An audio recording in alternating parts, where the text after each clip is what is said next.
Hey guys, Catholic Christian here. Welcome to a very special live stream. I consider it to be quite special because this is Pope Leo's first encyclical, Magnifica Humanitas. Yeah, and sorry, I just ran down here. Sorry, I'm out of breath. But welcome. Please like the stream. If you haven't subscribed, please subscribe. I appreciate that. Every like, every subscribe helps a lot. And then Lugby, thank you for joining as a member. You know, the types of streams that we do in our member streams are like these, going over encyclicals, general audiences, Bible studies, dogmatic constitutions, everything. So yeah. So again, please like and subscribe. Appreciate it. All your support, clicks, views, comments, everything. So, and just a little preamble. If you do, sorry, I ran down here. If you do want to super chat me more than $20, please use the tip jar stream. I'm going to I'll pin it at the top of the chat log. That way, YouTube doesn't take 30%. Their greedy rake. You know, we love YouTube though. If it wasn't for YouTube, I wouldn't be doing this, you know, so we got to give our props to YouTube. All right, so raise your hand if you attempted to read the entire encyclical. Type 2 if you read the entire encyclical. Type 3 if you love Pope Leo, right? That's what I'm saying. So I have read the entire encyclical. I have read it. I started at 9 a.m. and I got finished at around 1:30 p.m. And I had 4 kids to take care of, all under the age of 7 rather, all under the age of 7. Okay. But there's that tip link, guys. So if you want to tip me more than $20, please use that. All right. So I read it. Yeah, I'm going to go over this encyclical with you guys. So I know some stuff, and there's stuff I don't know when it comes to the Catholic faith. One of the areas that I would say I know more about than other areas of specialty is the social doctrine of the Catholic Church. I have read the entire compendium of the social doctrine of the Church. I read most encyclicals, apostolic exhortations going back to Pope Paul VI. I've read most of the constitutions and decrees in Vatican II. And so, again, I'm not trying to toot my horn or say I'm an expert, okay? But I'm well read in this area, okay? So if there's one thing I kind of try to pride myself on a little bit is the social doctrine of the Catholic Church. Okay. So, again, Lugby, thank you for joining. Okay. This is how I'm going to start off, okay?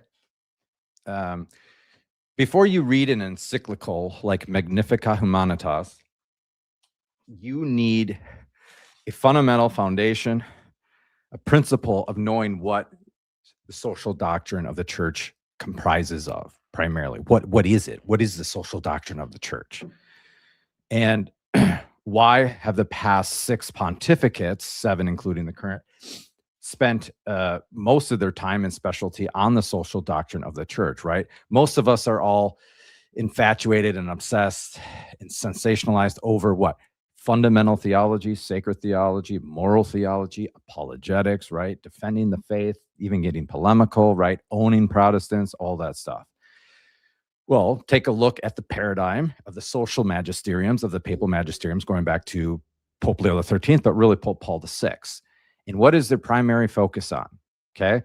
So for you to understand the social doctrine of the Catholic Church, you need to start, I would say, Pope Leo XIII's Rerum Novarum, but right here, Compendium of the Social Doctrine of the Church, okay?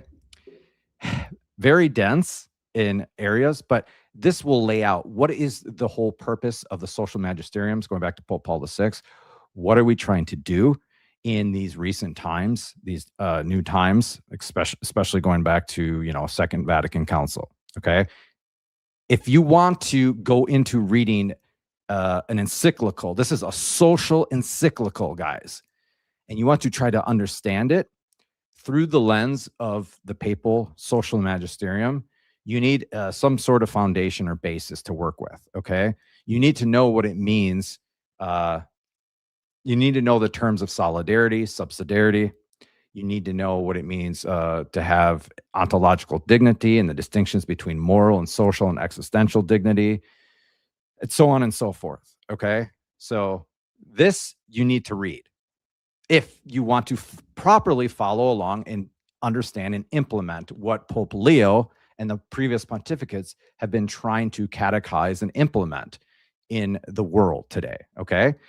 So the Social Compendium of the Doctrine of the Catholic Church, you need this, okay? It's online, it's free at the Vatican website.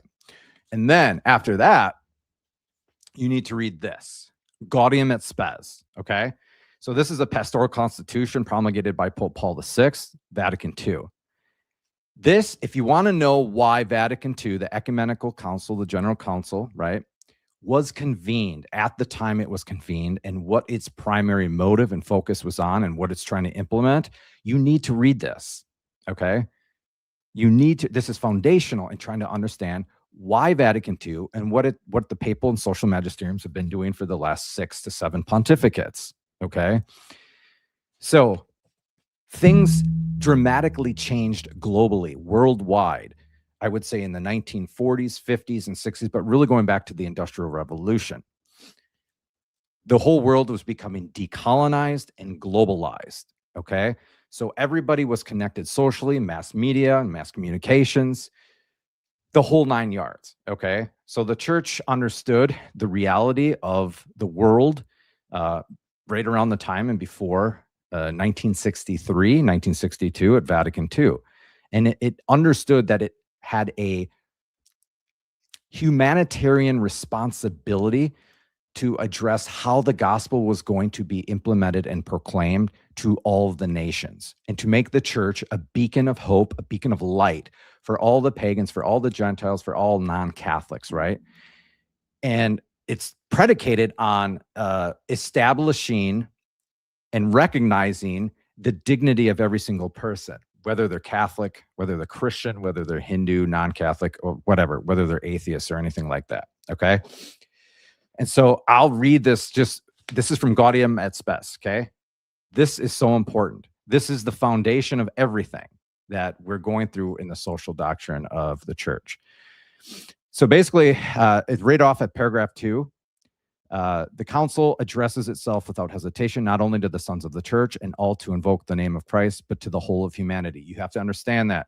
So a lot of preconciliar, magisteriums, a lot of preconciliar consensus of theologians. Excuse me, I'm still trying to catch my breath.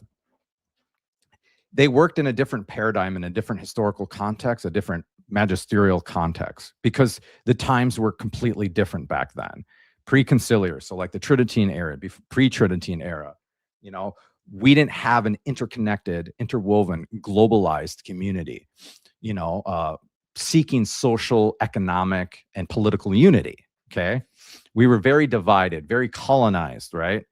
And so the church, excuse me, I'm still catching my breath. The church yearns to explain to everyone how it conceives of the presence and activity of the church of the world today, okay? Not in the 1600s, not in the 5th century, okay? Not in the Middle Ages, low, high, whatever. Today, how is the church going to connect humanity in terms of solidarity, subsidiarity, while maintaining the dignity of every human person, while trying to reach the integral good, the goal of reaching the integral good of every single human being on this earth for what? Flourishing, to reach the perfection that God has destined each person to reach on this earth. That's what Gaudium et Spes, Vatican II, primarily laid the foundation for, and that's what it's trying to implement. So therefore, the council focuses its attention on the world of men, the whole human family, along with the sum of those realities in the midst of which it lives. That's the context, that's the basis for everything. The Compendium of the Social Doctrine of the Church, Gaudium et Spes. It would help if you read Rerum Novarum. It would help if you've read particular encyclicals, right? But these are the two things that you need if you're really interested in the social teachings and the social doctrine of the Catholic Church, okay? So in the back, before we get into Magnifica Humanitas, what you need to remember in the back of your mind, what is social doctrine? What is the point of social doctrine? Okay, and we're going to get into that. Okay, but please like and subscribe. The irony of thumbnailing being AI. We love AI, right? We love AI. Okay. Again, and also, guys, please, I'm going to try to get through most of this, but I am going to take questions. Okay. So please ask them if you have to, super chat them, or just wait till the end, because I'm going to go through the key points of this. I read the entire thing. Okay. I don't have outside influences telling me how to interpret this and understand it and to spin anything. So I've stayed away from social media and all that stuff. This is straight from my horse's mouth, my understanding of why this was written and what it means in our world today, especially in the rapid increase and development of technology, specifically AI. Okay, so I'm going to share my screen here. So the most important thing you need to understand, and this goes back to the social doctrine of the church. What is the social doctrine? Now, Pope Leo, in many areas of this, I had about 43 pages printed off. I think it was 184 pages in a book. But he says like 4 or 5 times, he defines what the social doctrine of the church is. What are like the primary principles or whatever of the social doctrine of the church. Can you guys see my screen? If you can't see my screen, someone please say something, because it'll be futile if you can't see what I'm seeing. Because so please tell me if you can read the scene. So I'm actually starting at paragraph 45, not at paragraph 1, okay? Because before you read an encyclical like this, you have to understand what the social doctrine of the Catholic Church, what it is and what it even means and what it's ordered towards, okay? That's everything. Before you even start thinking about, what is AI? What is its role in terms of the human dignity and the common good and workers' rights and all that? You have to understand what social doctrine is before you get into that, okay? So I'm starting at paragraph 45. Please listen to this. This is everything. This is the foundation, okay? And this is what social doctrine is ordered towards, okay? And it's right here, and he says it over like 4 or 5 times throughout the encyclical. So 1, everything is predicated in social doctrine or social teaching of the church on primarily the dignity of the human being. And that means every single human being on this earth has an ontological dignity, being made in the image and likeness of God, participating in that divine intellect, if you will.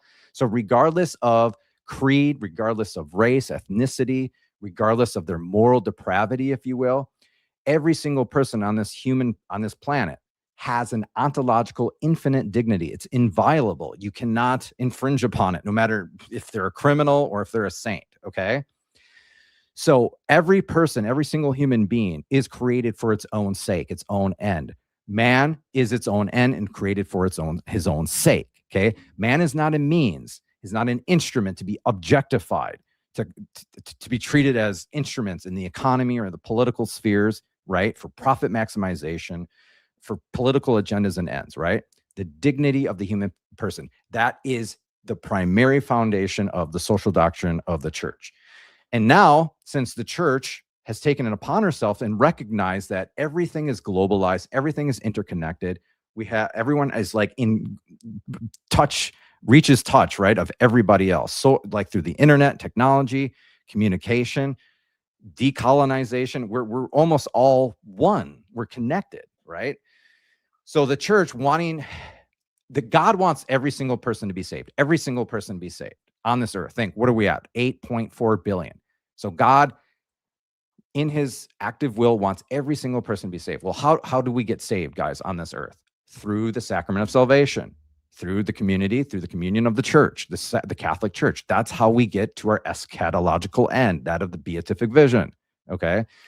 So now we're at a point in history where the social and papal magisteriums are like, hey, we want everyone to be saved. Okay, so how are we going to do that? No, we're not going to, convene an ecumenical council and anathematize a bunch of people. Okay, so what we want to do is we want to look at the dignity of every single person, Hindu, Muslim, atheist, criminal, whatever. And we want to reach them and we want to proclaim the gospel to them in truth, love, and prudence. Okay. But before you can do that, you have to understand and realize and recognize and cherish the ontological dignity of every single human person on this earth. Okay. So when we're evangelizing and catechizing and teaching and all that stuff, if you're looking at non-Catholics or even Catholics, but non-Catholic Christians or just pagans or atheists or whatever, and you look at them without the mind and eyes of Christ, and you're looking at them as like inferior in dignity, and they're not worth as much as because they're an atheist or because they're poor or because they're a criminal.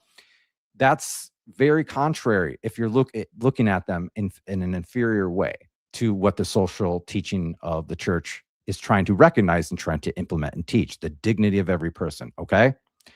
That is number one. Now we got the value of work. Pope Leo XIII and Rerum Novarum back in the late 19th century, as the Industrial Revolution was picking up, still trying to catch my breath, right? There was a lot of people, right? The few, the rich, the proud, that were monopolizing for profit maximization predicated on greed, that were undermining workers' rights, the dignity of a wage, the dignity of bargaining, collective bargaining for equitable wages and benefits and all that stuff. So that's where it really picked up. That's kind of like the origin or the genesis of the social doctrine of the church, right? The value of work. And that's what Pope Leo in this encyclical focuses on a lot, because AI and technology and its rapid advancement, we can see it rapidly undercutting not only the dignity of the person being monopolized and dominated by technology, but it's undercutting the value of the work. It's, causing like unemployment, and people are losing their jobs to technology and to AI, and they can't keep up with the rapid pace and everything of technology. So there's that implement, because as human beings work, right? Even before even before the fall, right? Work was a part of the cosmological dimension of God's creation. Okay. God created the world and everything in it, invisible and visible, in 6 days. Okay. He worked in a sense. And then on the seventh day, he rested. Okay. He pondered and gazed at that which he created and rested in it. Well, that's what we're called to do. We're ordered to do that, to work. Now, after the fall, obviously we got thorns and thistles and sweat and all the, the childbearing and all that stuff. But Christ came and redeemed all of that and transfigured it. So all of those things can actually serve as a catalyst for merit and for redeeming the cosmos and the earth and creation. We're called to participate in the perfection of creation. And that includes the value of work. The value of work has so much dignity. It's not just merely to earn a wage to support ourselves or to support our family. There's a lot of interpersonal communications and relationships, expressions of our humanity, a bunch of things that go into the value of work. I would recommend reading St. Jose Maria Escriva and Opus Dei, that apostolate, when we're talking about the dignity of work. Okay, now the next thing, the universal destination of goods. Okay, God created everything, right? All the resources, all the fruits and vegetables, all the animals, all the oil, everything, right? For every single person. And so every single person, based on the dignity that he's endowed with, made in the image and likeness of God, has a natural, not even a positive right, but a natural right to basic needs and resources, whether that's health, housing, whatever. Okay. And that's where the next two come in with solidarity and subsidiarity. But you have to understand the universal destination of goods is not socialism or communism. We'll get to that. But it's basically, we need, as human beings, right, especially the marginalized, the poor, right, the vulnerable, a lot of times, especially in the West, through greed and profit maximization predicated on inordinate capitalism, a lot of people will get left in the weeds, right? They'll be marginalized and they won't receive the basic natural rights and the human needs that they deserve, because the rich get richer and the poor get poorer, and the gap of wealth and income just keeps expanding and expanding. Okay, so remember, the universal destination of goods has everything to do with man's dominion over that which God gave us in creation.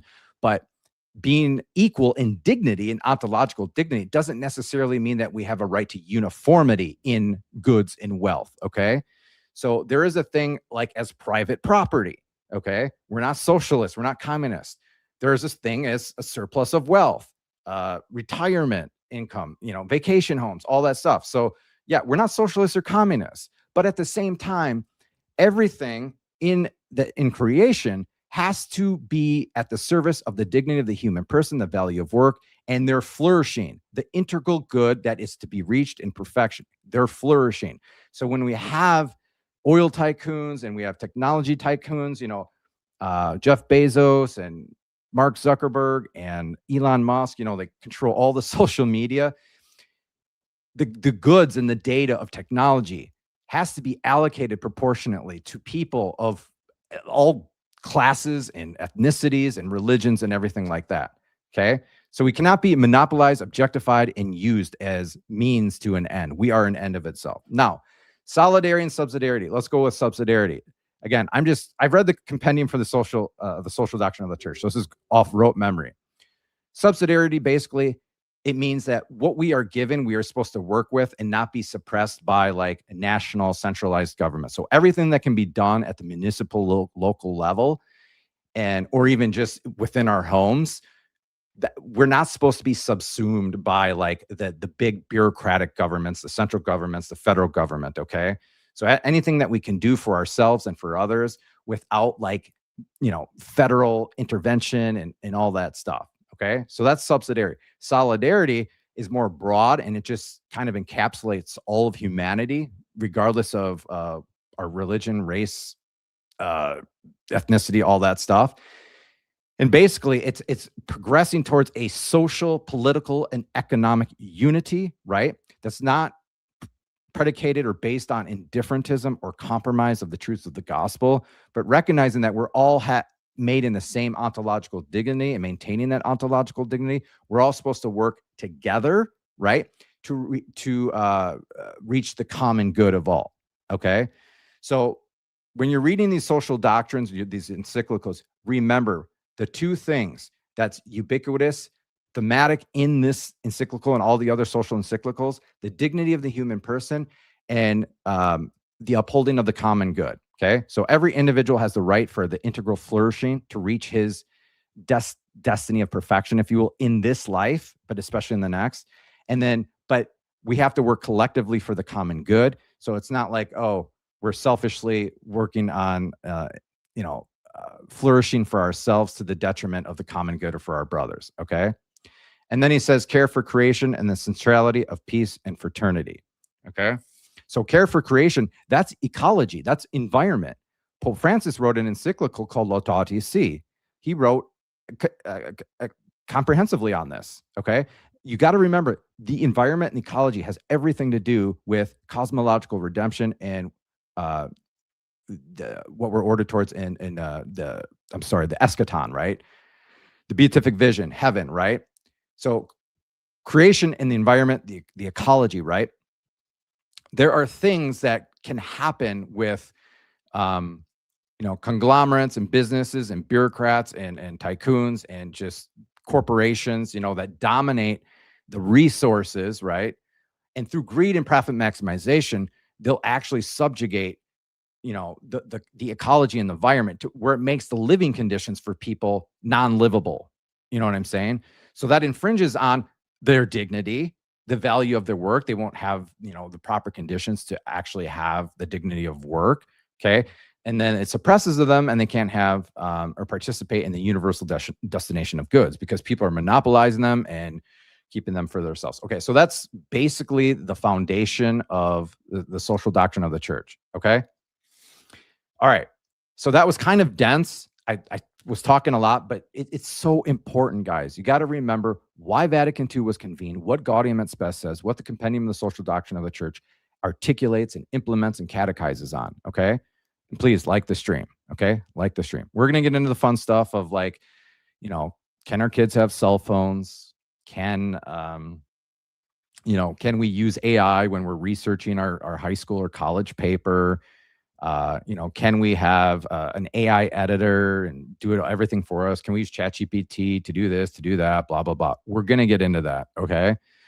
But you got to be patient with me on this because a lot of things in here are very important. They have everything to do with our salvation and everything with the salvation of souls.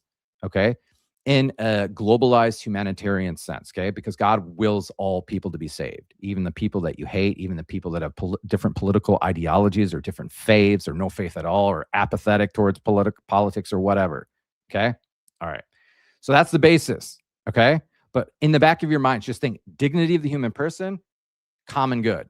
Those are the two things. That's all you have to think about in your head. And we're all ordered towards salvation, and we're supposed to work together in brotherly love, and while upholding and searching for the integral flourishing of the human person. Okay. Whew, that was a lot. All right. So that was paragraph 45. And just to review, paragraph 46. Foundations and principles of the social doctrine of the church. Okay. I have it all highlighted for you. Okay. The social doctrine of the church is a living reality. Guys, you got to understand this. So a lot of, and no offense, I'm not trying to call anyone out or whatever, but we do have sedevacantism, radical traditionalism, and notice I said isms. So those are the ideologies, right? These are the ideologies that predicate themselves on preconciliar theology, inordinate obsession with tradition. It's a wicked nostalgia, right? It's an ideology of backwardism. And so basically, a lot of people, right, that put more emphasis on pre-Vatican II to the detriment of post-conciliar, papal magisterium, they think that any kind of progress or change, whether it's the liturgy, whether it's how we implement the gospel and proclaim it, whether it's, et cetera, et cetera, et cetera. Notice that the social doctrine is a living reality, okay? Just like tradition is living and current. Just like the magisterium right now, headed by Pope Leo the 14th, is the current and living magisterium. So we should not be looking and understanding the current living magisterium through the lens of like Tridentine popes, okay? What we should be doing is the exact opposite, because it's the current living magisterium that has the authority to interpret anything preconciliar, okay? Or even in the past 6 pontificates. A lot of people, right? They think the social doctrine of the church is progressive, it's communist, it's socialist, right? And it's absolutely not. Okay. In dialogue with history, cultures, and scientists, at the same time, it enshrines a core of unchanging truths right here. So the social doctrine of church doesn't undercut or undermine tradition, the core set of unchanging truths like dogmas, dogmatic facts of revelation, the Trinity, the Christological dogmas and doctrines, our Marian doctrines, all of our important de fide, definitive, all those revealed doctrines, they're unchanging. So the social doctrine and how we change in our liturgy and looking at the world and implementing the gospel and proclaiming the gospel, that's a new way based on the new times, the signs of the times, to actually approach humanity through our ecclesial efforts to proclaim the gospel and convert sinners and to bring them home. Okay. So you can't go up to Protestants and recite the canons from session 6 of the Council of Trent on justification. Okay. People do that online. People do that. People call other people heretics. Catholics call Protestants heretics. That's you're putting the cart before the horse, and you're working under the ideology of backwardism and wicked nostalgia. Okay. All right. And then, so here he says again, in order to protect the human person in the age of artificial intelligence, I believe that today we must once again reflect on the common good. Listen, this is in the next paragraph. He keeps repeating himself. So get this beat into your head. And if you forget what these terms mean, Google them. I would go to the Social Compendium or Gaudium et Spes. The common good, the universal destination of goods, subsidiarity, solidarity, and social justice. Okay? That's what everything is predicated on. And when it comes to social doctrine. Do we have any questions, comments, or concerns so far? Anybody? I don't know. I don't want to just yap the whole time. I just want to make sure you guys you got to like the stream, by the way. So I'm going to go to paragraph 50. Sorry, I have everything red, underlined, highlighted. Okay. All right, you guys are still there. Okay, so paragraph 50. Oop, not that. Okay, human dignity. Okay. Human dignity does not depend on a person's abilities. Listen to this, guys. So now those are the preambles, those are the principles, those are the foundations of social doctrine. Now he's going to kind of describe and define what they are and how we should approach and recognize these. So human dignity, the ontological dignity of the person, does not depend on, listen, a person's abilities. If you're in a wheelchair or if you're the greatest athlete on earth, wealth or position in life, whether you're homeless in the streets or whether you're Elon Musk. Listen to this. Nor on the right or wrong choices made. Listen to that. Human dignity does not depend on the right or wrong choices made. So a criminal, a heinous criminal, a serial rapist, a serial murder, as tough as that is to try to understand and give submission and docility to this teaching, the murderer, the convict, the felon does not lose his ontological infinite dignity. If you can understand that, then all of this is going to make sense to you. It'll all fall into place if you can understand that. Okay? Instead, it is a gift that precedes and transcends each person, endowed by God as an expression of his unfailing love. Okay? So that was dignity. Now, paragraph 52. Again, on the dignity. Excuse me. This is the dignity that belongs to every human being simply by virtue of existing. If you are a human being and you are existing, you have a dignity, an equal dignity that every woman, child, and man has that cannot be taken away by your social economic status, your gender, your position, your company, even the right or wrong choices that you make, of having been willed and created and loved by God. No sin, listen to this, no sin, failure, humiliation, or exclusion can diminish the profound value of a human life that God has willed and called into being, okay? So the death penalty. A lot of people have internal tensions and struggles with the death penalty because for so long the church at least allowed it, right, as a sort of last resort for the common good, okay? And all of a sudden, well, not all of a sudden, but going back to St. John Paul II, but now in Pope Francis and again in Pope Leo, the death penalty is authentic church teaching. It's not prudential judgment. Don't let anyone fool you with that. It's authentic church teaching. What is it predicated on? Why is the death penalty inadmissible? Oh, because we have enough resources for penitentiary systems and rehabilitation and detentions, all that stuff. Well, okay, sure, that's part of the prudential judgment, but it's predicated on the infinite dignity and the inviolability of the human person. As Pope Leo says right here, listen,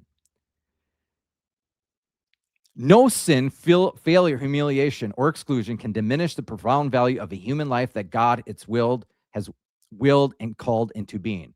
You can't lose this ontological dignity. No amount of sin, no amount of crime, no matter how grave and heinous it is, you cannot lose that sacred, profound value of being made in the image and likeness of God.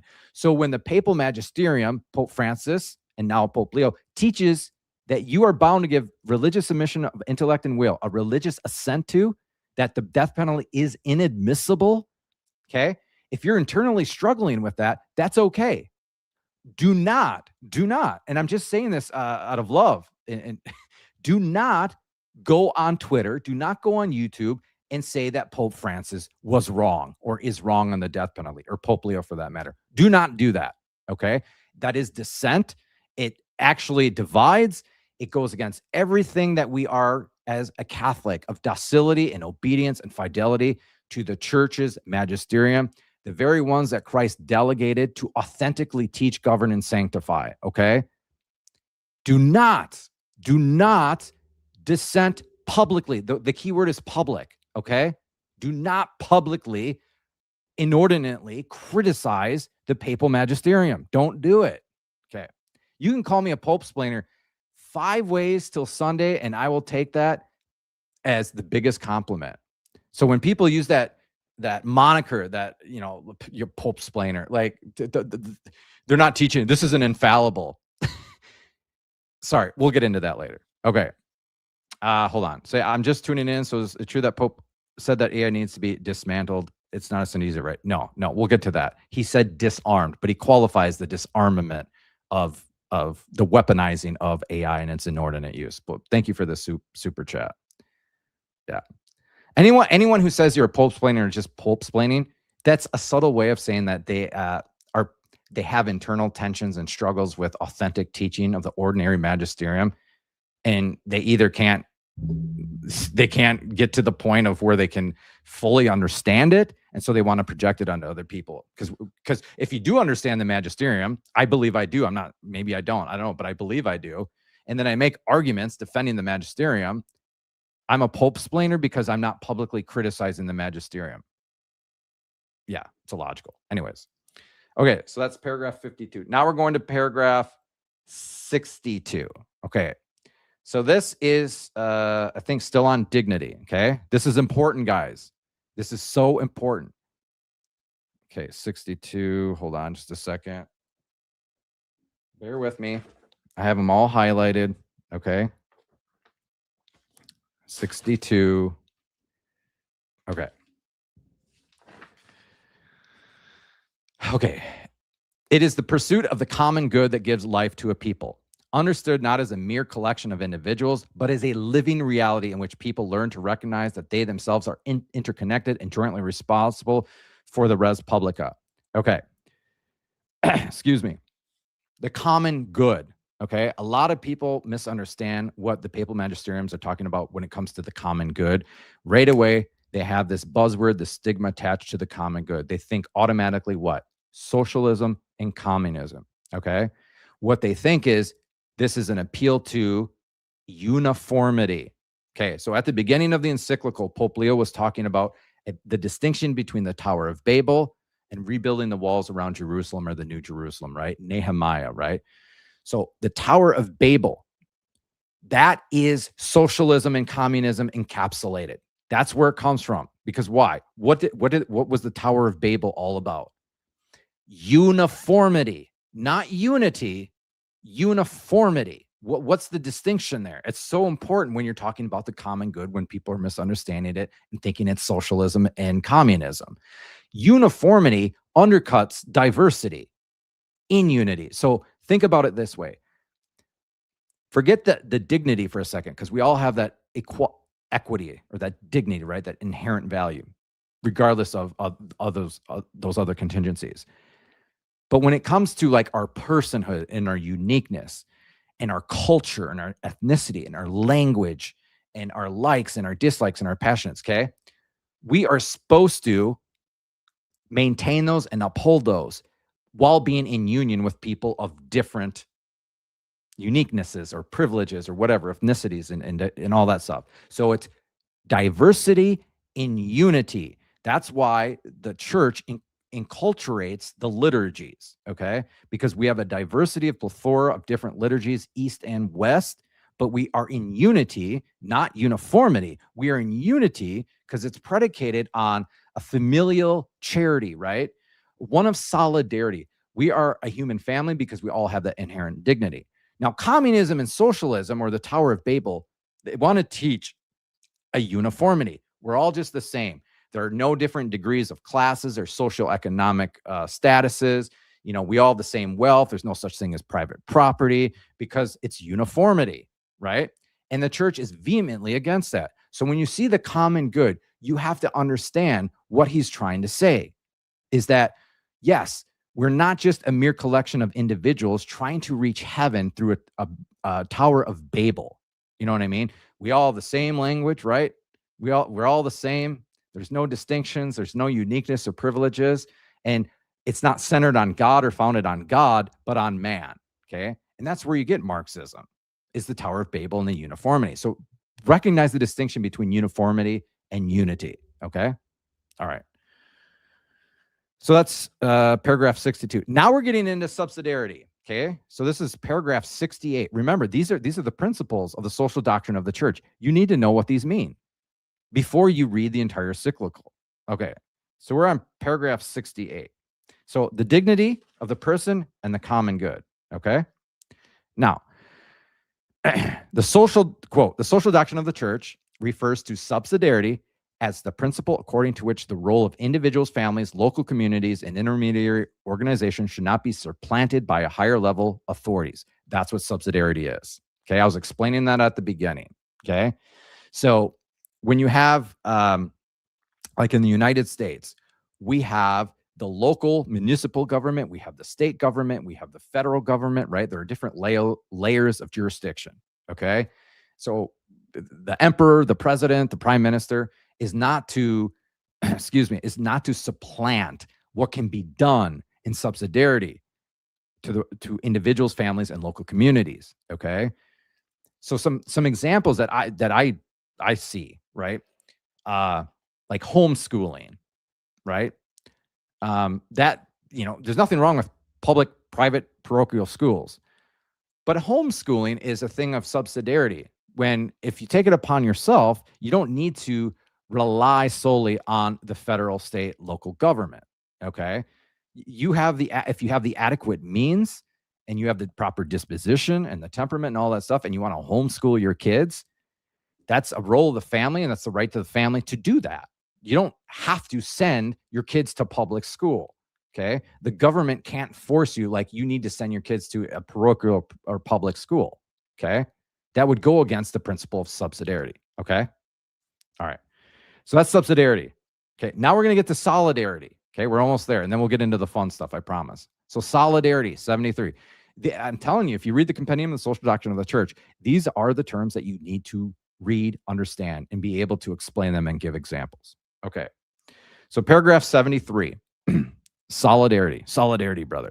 Quote, solidarity then is the concrete recognition that the future of each individual is connected to the future of all. Indeed, no one is saved alone.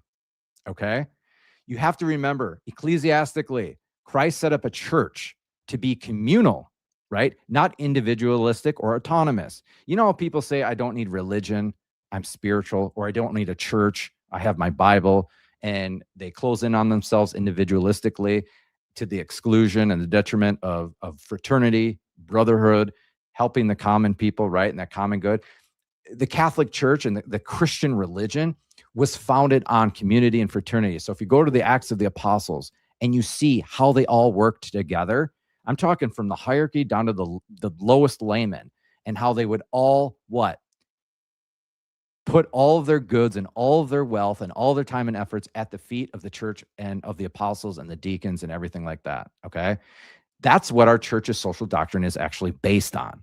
Okay, solidarity. Okay, we're in this together. But Vatican II and Gaudium et Spes will take that a step further. It's not just in the confines of the jurisdiction of the Roman Catholic Church, guys. This needs to extend to the global humanity, if you will, because the dignity, the solidarity, the subsidiarity, the common good, that extends to all nations, all people, all religions, all ethnicities, and all that, because we're trying to, as a whole, right? We want everyone to come to the Catholic Church. Every single person, 8.4 billion. That's our desire. God wants all men to be saved. How does he do that? Bring them to the church, the ark of salvation, right? Eschatological, ecclesial communion, and that's what we're tending towards. So in order to do that, you need to promote these things, these social doctrines. That's what's going to reach people today. We're not going to reach people by proselytizing the Council of Trent, okay? Or, preconciliar, whatever, theologians, consensus of theologians and all that. That has a time and place for it. But if you read this encyclical, I think Pope Leo quoted St. Thomas Aquinas once, if I remember correctly. He quoted St. Augustine, I believe, 3 or 4 or 5 times, because he's an Augustinian, okay? But you know whom he quoted more than anybody? Pope Francis, Pope Leo XIII, St. John Paul II, Pope Paul VI, Pope Pius XII, because the social papal magisterium is accumulative. It builds upon each other. They always quote their predecessors, and it's ordered towards a common goal. And what is that? Universal destination of goods, upholding the inherent dignity of every human person, solidarity, subsidiarity, social justice. Okay? That's how we're proclaiming the gospel right now. That's how we're getting people to join the church, is through the social doctrine. Okay? You got to understand that paradigm. Okay. So that's solidarity. And that was paragraph 73. Okay. So 75 is the common good. I promise we're going to get to the fun stuff. So 75, common good. Okay. Okay. Let's see. Sorry. Don't leave. Okay. As a principle, okay, it expresses the objective order of relationships among individuals, groups, and peoples, pointing to an awareness of interdependence, guys. Interdependence, whereby the good of each person depends on the good of others. You know how huge that is? Think about it this way. In the West, our red-blooded Americans, right? I am frozen. Whoa, can you still hear me? Can you still hear me? Just tell me if you can hear me. What's up with me being frozen? Hold on. Oh my gosh. Okay, you can hear me. Okay, I have to go to my other camera. Wow. Well, someone get me a new camera. Here we go. Oh my gosh. Oh my gosh. Oh, you cannot. There's no way this is happening right now. So my laptop's webcam, half the screen is covered, and there's nothing I can do about that. Pray that I can somehow figure out my other camera.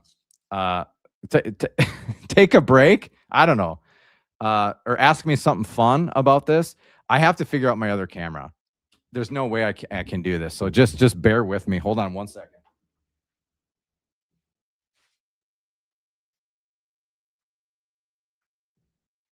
You have got to be kidding me. There's no way. I'm going to keep going regardless if my camera doesn't come in. Okay, so hold on to that.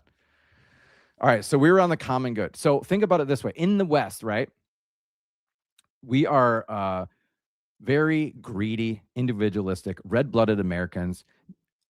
Me, myself, and I, right? We're very selfish. We don't think community. We don't think communal. We think profit maximization. We think commodities. We think how we can get ahead and flourish, how we can accumulate wealth and store up barns. And redistribution of wealth and helping the poor and reaching the common good. No, that's liberalism. That's socialism. That's communism. No, they're mistaking uniformity with diversity and unity. Okay, because the poor and the marginalized have a natural right to the universal destination of goods. So if you have a surplus of wealth, you are naturally and morally positively obligated to give that surplus to those who need it most, because the inherent dignity of that poor person or marginalized person has the right to your surplus. Because if you think about it, everything's predicated on grace. So that which you have, even if it's because of your natural abilities, your talents, your work ethic, and all that stuff, it's still a part of the predestination of God in the order of grace that you have those things. And so when the people are the poor and the marginalized, when they suffer setbacks because of the greedy tycoons and the monopolies and all and all that, they have a right to your wealth. Hold on, I'm gonna try my camera now. Hold on 1 second. Don't leave, you guys. Please like the stream.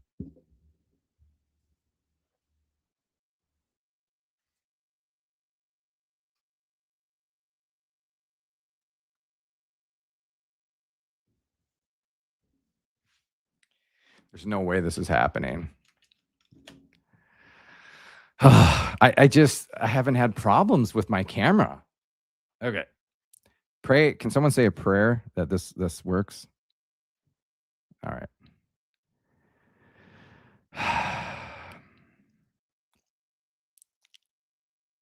Okay.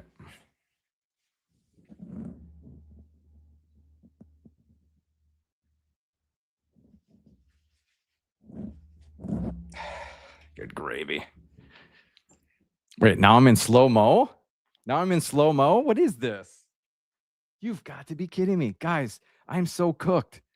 I'm so cooked. I'm going to keep going, though. This is just... What in the actual Sam is this? All right. Okay, let's... I'm going to pause. Any questions, comments, or concerns? Okay, I'm going to go to this last super chat.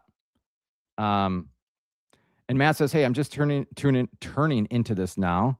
So is it true that Pope Leo said that AI needs to be dismantled? Is it not a sin to use it right? No. He says, here, I'll go right to the part. He talks about the disarmament of AI. 1 second here.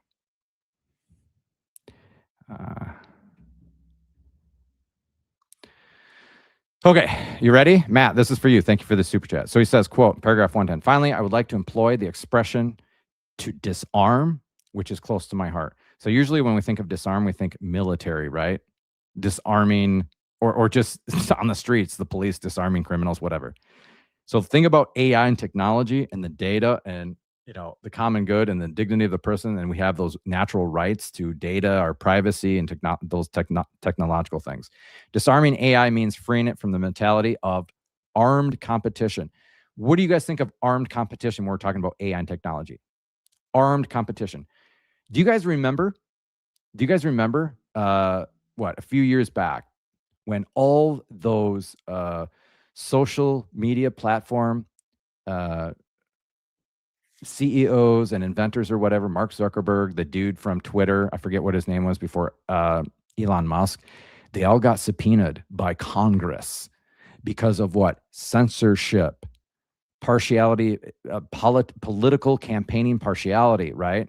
So they would censor and edit things because if they were more geared towards conservative right political ideologies, they would censor those to enhance the liberal campaigns and all that stuff. And then a bunch of other things with the censorship, right? And then the invasion of privacy, using the data on your phone and all that stuff. Okay. So the armed competitors, those are like the big CEOs, right? Think right away, Musk, Bezos, Zuckerberg, armed competitors, or just those social media platforms. Okay. Which today is not limited to simply to the military context, but is also an economic and cognitive phenomenon. This entails a race for ever more powerful algorithms and larger data sets driven by the desire to secure geopolitical or commercial dominance. Right there. To secure geopolitical or commercial dominance. Okay. So what he's doing is he's appealing to the social doctrine of the church to give these armed competitors, Musk, Zuckerberg, Bezos, whomever, right? That you need to be careful because you're in a position, a very powerful position, where you can shape algorithms, you have access to data sets, you can censor, basically you control the technocratic paradigm, you control the technological world. So if you're using those and weaponizing those for political gains, campaign innuendos, campaign endeavors or whatever, or just commercial dominance, profit maximization, right? Workers' rights, undercutting those.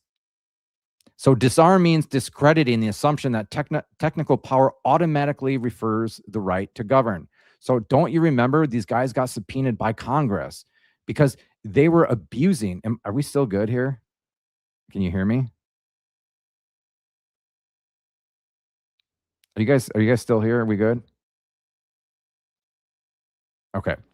I don't know. We dropped a lot of viewers probably because of my camera. I have no idea. Look, is it like in slow-mo for you guys?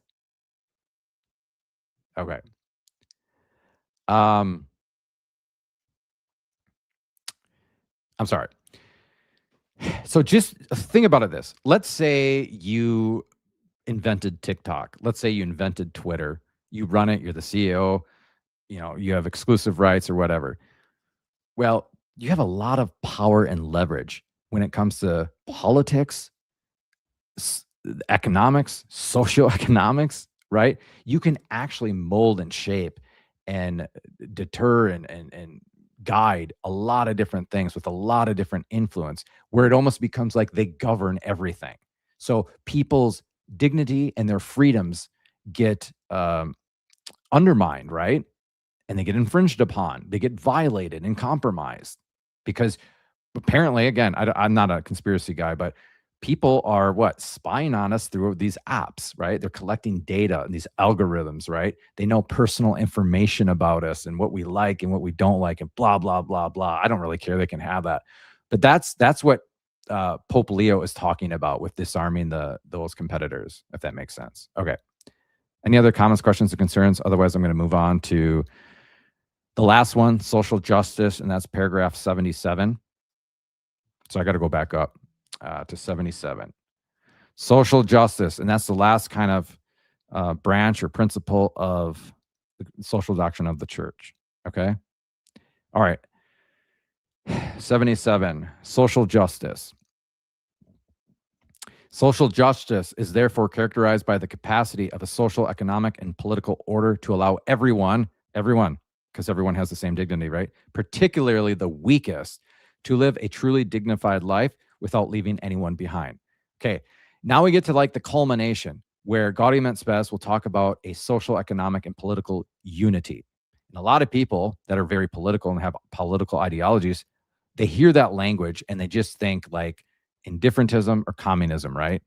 Or uniformity. No. What it means is like we as a human race, as a human people, as we are globalized now, we share a common destiny that is written on our hearts, whether we know it or not. What is that? That common destiny is happiness. How do we reach beatitude in this life, but in the next? Well, through the church. But the thing is now we're so interconnected that we can actually use elements in the social, economic, and political order to reach people, right? So we can uphold the dignity of people that are economically burdened. Okay. We can reach people that have political disadvantages. Okay. And that's how the gospel is reaching people. Okay. But it's all to uphold and to maintain a truly dignified life where every single person, without leaving anyone behind, with every single person has access to the universal destination of goods while maintaining their dignity. They have the equal opportunity for workers, a good worker's wage and a job and integral flourishing, right? All right. Am I going too fast? I think I'm going too fast, but maybe I should slow down a little bit. Everyone good? We good? So, okay, that was it. That was the dense part. That was like, you got to just get through that painstaking, preamble to what we're going to get into the meat of it. Because now we're going to get into the examples of AI, of war, and how technology really can be abused and misused to the detriment of the human dignity, the common good, subsidiary solidarity, and all that stuff. Okay, I'm going to take a little bit of a break from reading all this stuff. Do we have any comments, questions, or concerns?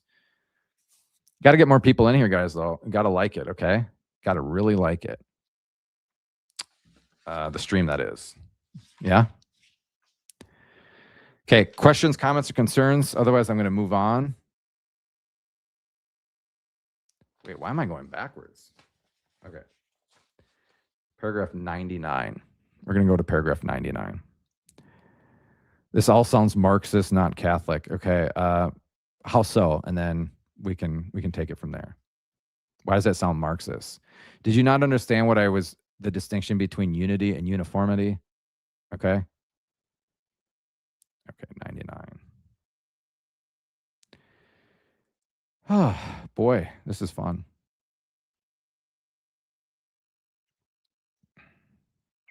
Bueller.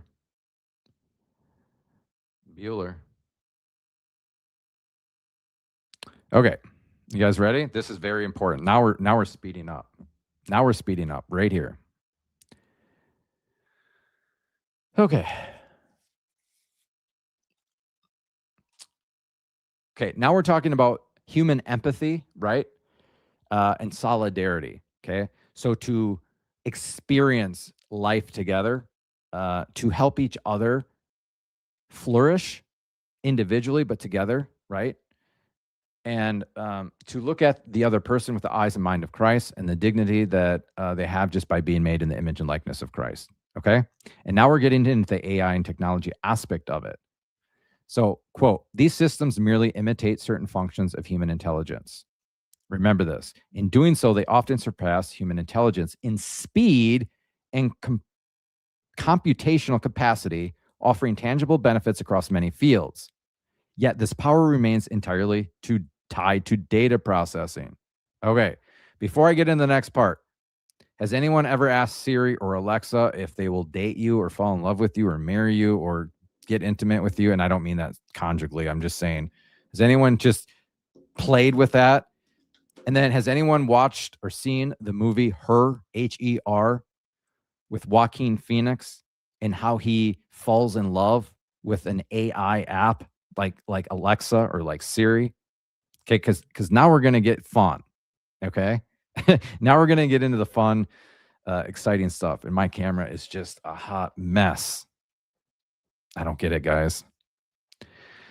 Okay, there's this movie. I think it's like 9 years old. It's called Her. It's actually a pretty good movie. And this lonely guy, right? He's isolated. He's socially inept, kind of socially awkward. He can't find true love. Blah blah blah. Well, he finds this AI system. It's like Alexa, but it's a lot more technologically advanced or whatever. And this AI system replicates what? Sympathy, empathy, intimacy, self-giving, generosity, all those like emotions that only a human being of intellect and will can actually experience and share with each other. So he gets involved with this AI girl, right? And they fall in love. They actually engage in intimate digital conjugal acts or whatever. And then he realizes that this AI girl, the name, I forget her name, is actually dating and in love or whatever and courting with millions of people all over the world. And so then he feels dehumanized and depersonalized and like he's just sharing her with everyone else because it's the same AI program, the same voice and everything like that. Okay. So that's the problem with AI or what it can lead to. And so he goes on, so-called artificial intelligence do not undergo experiences, do not possess a body, do not feel joy or pain, do not mature through relationships, and do not know from within what love, work, friendship, or responsibility mean.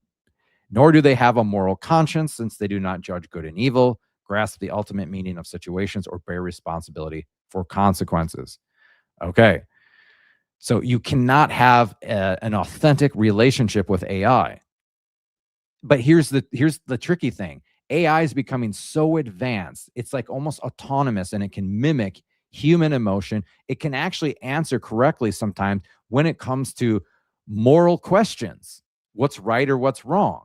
I mean, it's based on data and objectivity insofar as, what it's programmed to reiterate or whatever. You know what I mean? But people that lack social relationships, that are isolated, that are seeking empathy, they find some sort of satiation or fulfillment through these social media apps, through AI, right? And I think it's actually going to get worse. I think it's going to become more and more advanced. Okay, now let's get a little weird here. There are things called sex bots. Okay, I'm not going to get demonetized for that. Sex bots. Okay. Now, I don't know how prevalent they are in the West or in the United States. I know, like in Eastern countries, the far Oriental, there are these things. They exist. They're AI. They're sex bots. They have movies about these sex bots, but basically, they mimic and replicate a human being. It looks just like pretty close to a human being with like flesh and eyes and talks and blah blah blah. And then you can have your way with these sex bots or whatever.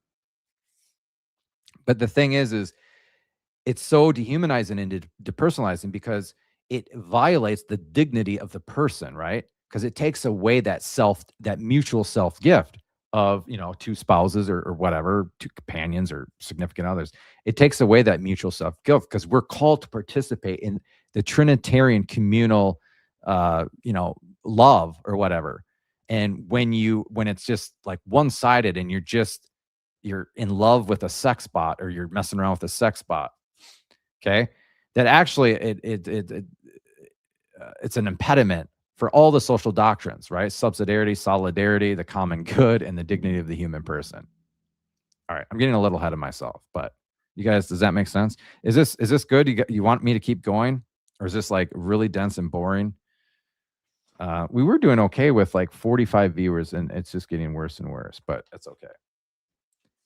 Paragraph 100.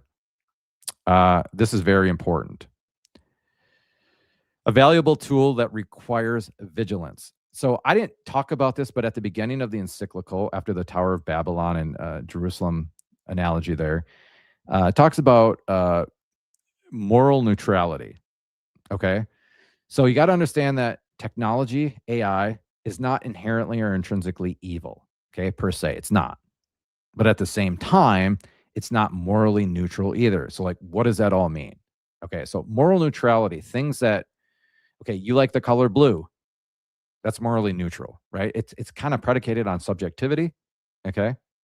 But then there are things that are intrinsically evil: abortion, euthanasia, IVF, right? All that stuff. Well, AI or technology in the abstract is neither morally neutral nor intrinsically evil.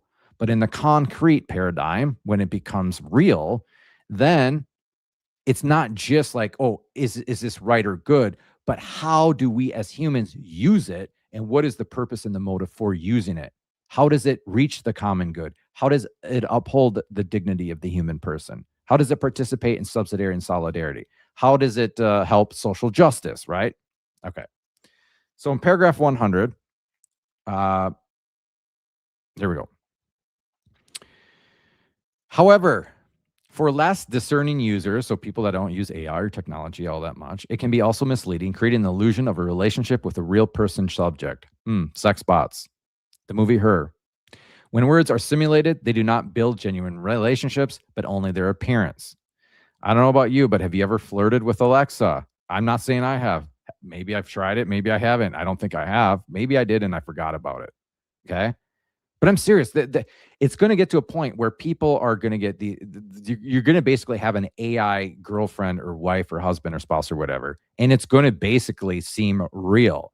But you cannot build a genuine relationship because it's an illusion. It's an appearance. It's based on data and algorithms, right? So it goes on. The artificial imitation of care or support can become particularly risky when it enters contexts where real relationships and emotional bonds are lacking.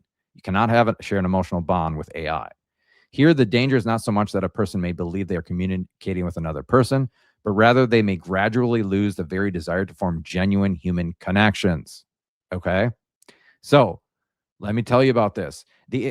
Raise your hand if you're addicted to your phone or a screen or AI technology, social media. Raise your hand. I'm gonna raise my hand. Okay. I've been needing help to get off social media and the phone. Okay. And it's a grind. It's a grind. It's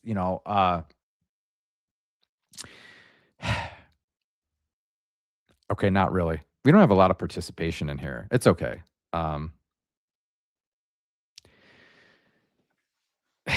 So this is what I was going to say.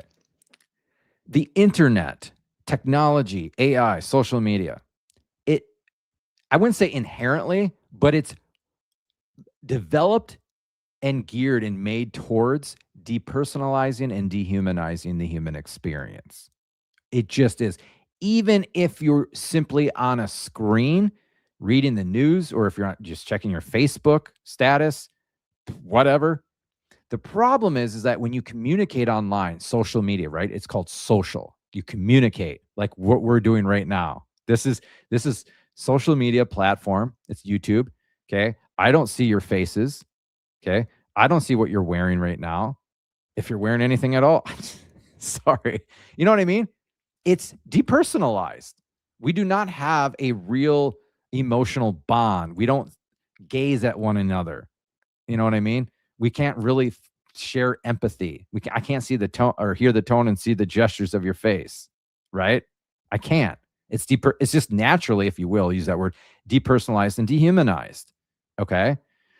So the danger of AI and technology is that, especially in the younger generations, alpha, beta, Gen Z, whatever, they're growing up in this milieu that they're just so inundated with technology, AI, social media, that it actually has dire psychological impact whether they recognize it or not.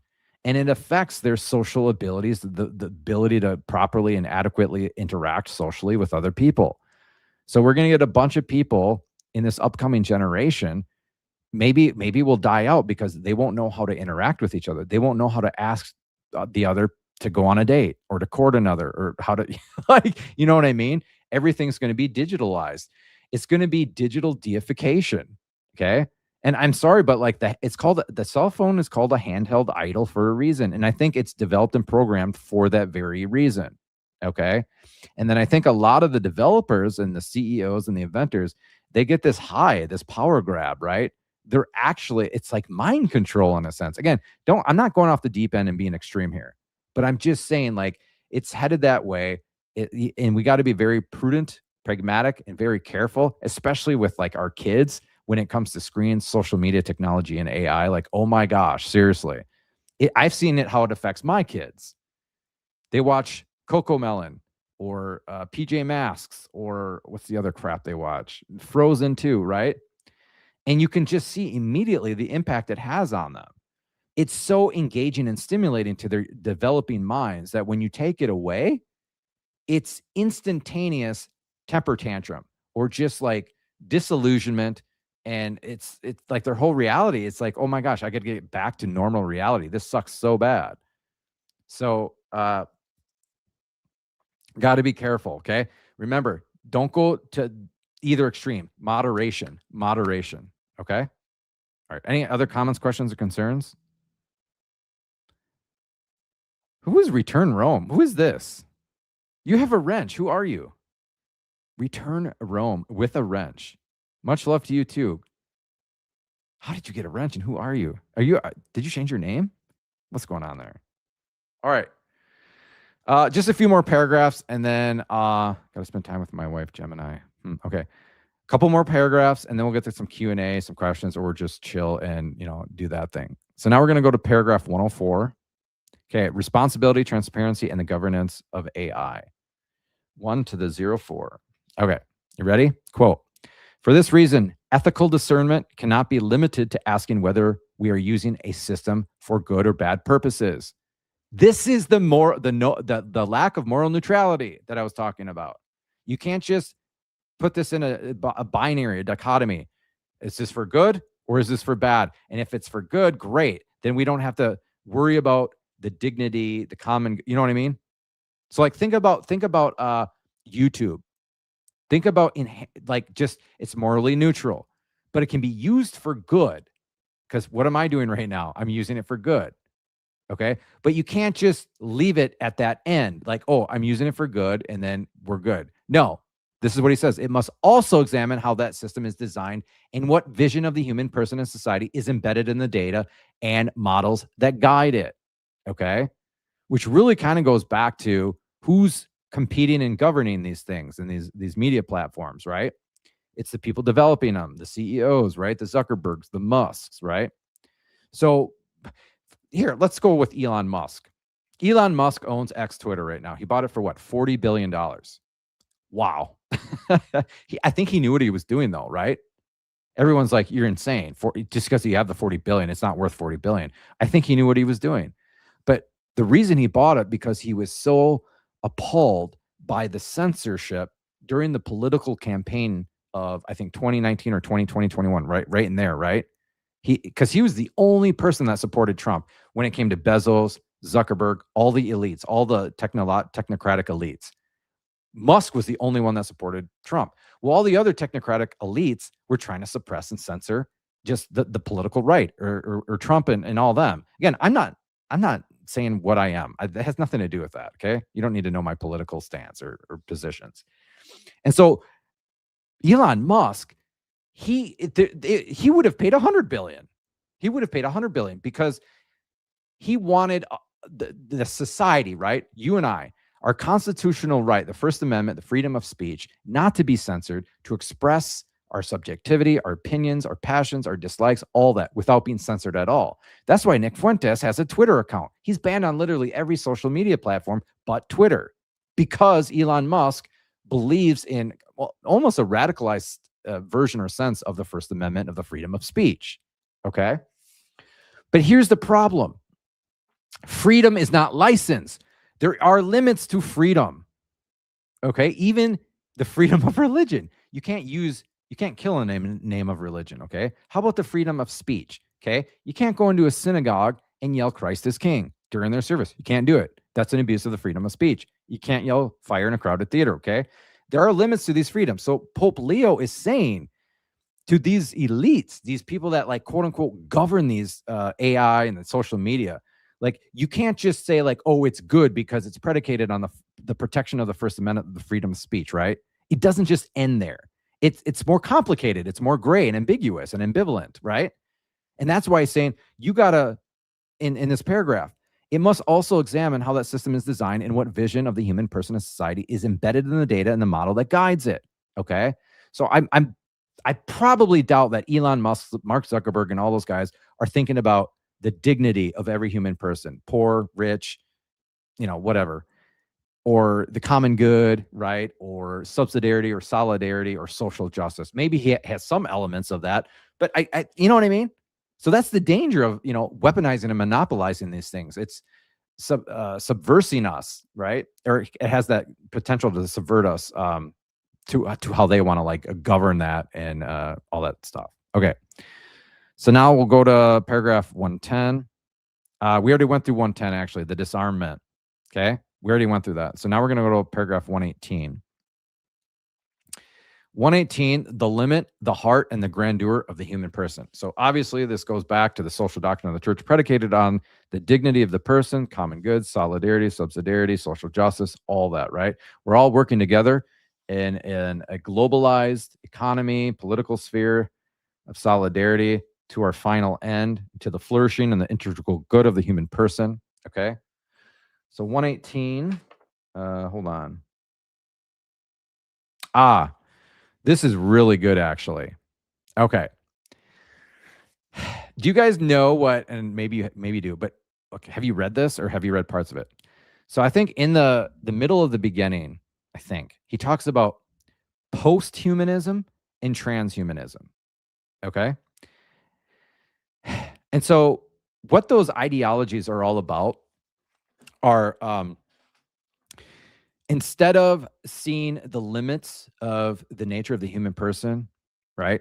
Like we're going to get old, we're going to die, we're going to get sick, we're weak, illnesses, all that stuff. Instead of trying to avoid those or correct them through biomedicine and bioengineering and trying to prolong life, think about Walt Disney and who's that baseball player, Ted Williams, right? What's it called? Where they freeze themselves. Cryogenic. Gosh, I'm you know what I'm talking about. Walt Disney froze himself because he's thinking in the future there's going to be a radical technological advance that will be able to bring back a preserved body, right? Back to life. Okay. That's transhumanism, post-humanism stuff. Okay. It attacks the inviolability of the human person because instead of running away and correcting the limitations of our human nature, what does Pope Leo say? He says this: everything that appears as a limit, that's incapacity, illness, old age, suffering, vulnerability, tends to be seen primarily as a defect to be corrected. Listen, rather than as a reality through which our humanity matures and opens itself to relationship. And yet we must remember that humanity flourishes not despite limitations, but often through them. That's why everything in social doctrine is predicated on the person of Jesus Christ, his incarnation, the redemption, the Paschal mystery, all that's predicated on this. Okay. So when we look at incapacity, illness, old age, suffering, vulnerability, right? Those are all consequences of the fall. But Christ didn't do away with concupiscence. He didn't do away with illness, old age, and physical death. He didn't. He could have, right? I mean, didn't he redeem humanity? Why are we left to suffering from concupiscence and physically dying and suffering and all that? Because Christ doesn't want to just see our limitations as a defect to be corrected. He wants to use it as an opportunity in which our humanity matures and opens itself to relationship. So think about all the good that comes out of grieving, suffering, and illness, right? How that purifies your love, how that purifies the charity that you share with your family, with friends, with strangers, your enemies, and stuff like that. So Christ comes to redeem and transfigure these things. He doesn't do away with them. Okay. Well, AI and technology with post-humanism and transhumanism, they don't want to look at the human person as having to go through these things. They want to actually seek what we're seeking in Christian humanism, if you will. So Christian humanism, right? We don't want to do away with our limits and our humanity. We want to have God take our humanity and go above our nature supernaturally, where we become more human, but we're deified and divinized. So all these people like Walt Disney and Ted Williams, they're cryogenics. Is it cryogenics? They're freezing themselves because they can't stand this idea that there's nothing after this life. They're hopeless. And they're like, well, gosh, I'll spend all this money to freeze my body. And hopefully technological advances will get to the point where they can revive me. And then I'll live forever somehow. You know what's funny? And echoes the tradition. He'll come in here, I'm sure. We were talking about this today. What's written on their hearts is the very same thing that's written on our hearts. We are seeking eternal beatitude. So are they, but they're going about it in the wrong way. They want to distract themselves. They want to cheat. They want to correct rather than embrace and go through these sufferings and these illnesses and old age and stuff like that. Where we embrace it through like the participation in the redemption and suffering, and it makes us more human. It makes us flourish more. It makes us establish and maintain better relationships, right? Okay. And so he says in paragraph 120, listen to this. This possibly is the most important sentence in this whole encyclical right here. Paragraph 120. I don't even need to give you context. He says, quote, to eliminate suffering, because that's transhumanism and posthumanism wants to do, right? To eliminate suffering entirely would mean, in the end, extinguishing love and desire as well. So the saints, like Saint Faustina et al., suffering is the thermometer or the measuring stick of love. There is no love without suffering. Think about the cross. Think about Jesus Christ and what he went through to show us and manifest his divine love for all of us, all of humanity, right? That's how you show your love. The greater the suffering, the more you love. Now, a lot of saints, mystics, and theological speculation have argued that the more God loves you, because there's a thing as predilection, guys. God loves people more than others. Hence, the Virgin, our Blessed Mother, is loved more by God than any other. And so, God, it's been speculated that if the more God loves you, the more suffering you're going to endure. God infinitely loved Christ more than all of us put together, and he suffered more than all of us put together. And likewise, then, by concomitance, as a creature, our Blessed Mother. Does that make sense? Okay, not a lot going in on the chat logs. Are you still with me, guys? Okay, I think we only have 3 more paragraphs, and then, yeah. Thank you for watching and staying. I know this can get dense, but this means more than just reacting to Ryan from needgod.net or whomever, right? Okay, so paragraph 126. Technological divinization. Have you ever heard of that? Technological deification? Holy moly, what a term that he uses in this. Okay, paragraph 126. Yeah. We can embrace, quote, we can embrace the technological progress that alleviates suffering and unlocks new possibilities. Okay, so now he's defending technology and AI. Okay, it can be used for good. It can uphold human dignity. Biomedicine, technological advances in medicine, right? Alleviate sufferings, right? Provided that we do not abandon the very essence of our humanity, namely the capacity for relationship and love. This is so good. This leads to a crucial question. If an authentic, quote, more than human exists, where is it to be found? Transhumanism, posthumanism. That's that more than human.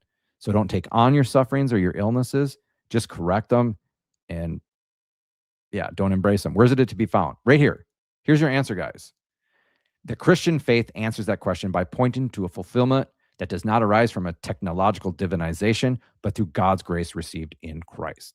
So when you look at the secular world, you have people that have a lot of wealth, and they don't want to physically die. I mean, in a sense, no one wants to inherently physically die. I mean, we do because we want to die with Christ and have it be meritorious and console him, whatever. But to divinize technology is that they're trying to transcend the limitations of human nature, right? They're trying to correct that which went wrong with humanity, illness, suffering, incapacity, all that stuff. But they want to do it through technological advances, AI, biomedicine, all that stuff, engineering, okay? When the answer, right, instead of avoiding and just merely correcting it, to embrace it through the cross of the grace received in Christ. So we can actually reach integral flourishing and fulfillment in this life, tending towards eternal beatitude through suffering, through illness, through incapacity. Does that make sense? Okay.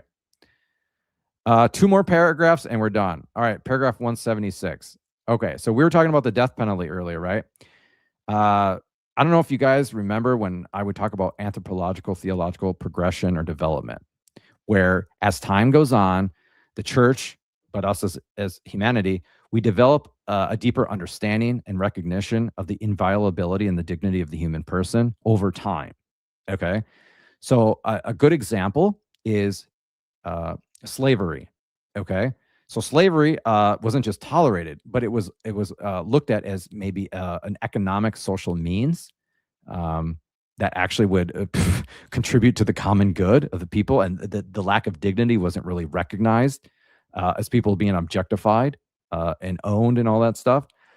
So what I thought was really interesting and how this relates to the death penalty is a lot of people are having trouble with giving religious assent to the authentic magisterium on the teaching of the inadmissibility of the death penalty. Because for so long, like literally up until St. John Paul II, it seemed like, maybe even at times the church promoted capital punishment, let alone just allowed it for the protection of the common good or whatever. And now all of a sudden with St. John Paul II, that's where it kind of started. And now in Pope Francis, holy cow, it's just such a dramatic change. How like people can't accept it, right? Again, it's not a perfect analogy or comparison, but slavery was tolerated for 18 centuries. Okay.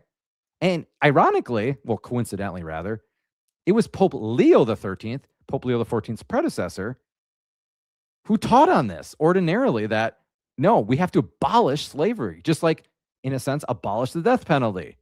It's inadmissible, but it's predicated on the inviolability and the dignity of the human person, not necessarily like, okay, we have enough work to go around, dignified work, right? Everyone can get a job. We don't need slaves anymore. No, it's more predicated on their dignity as a human person and their flourishing, right? Tending towards the common good. Okay.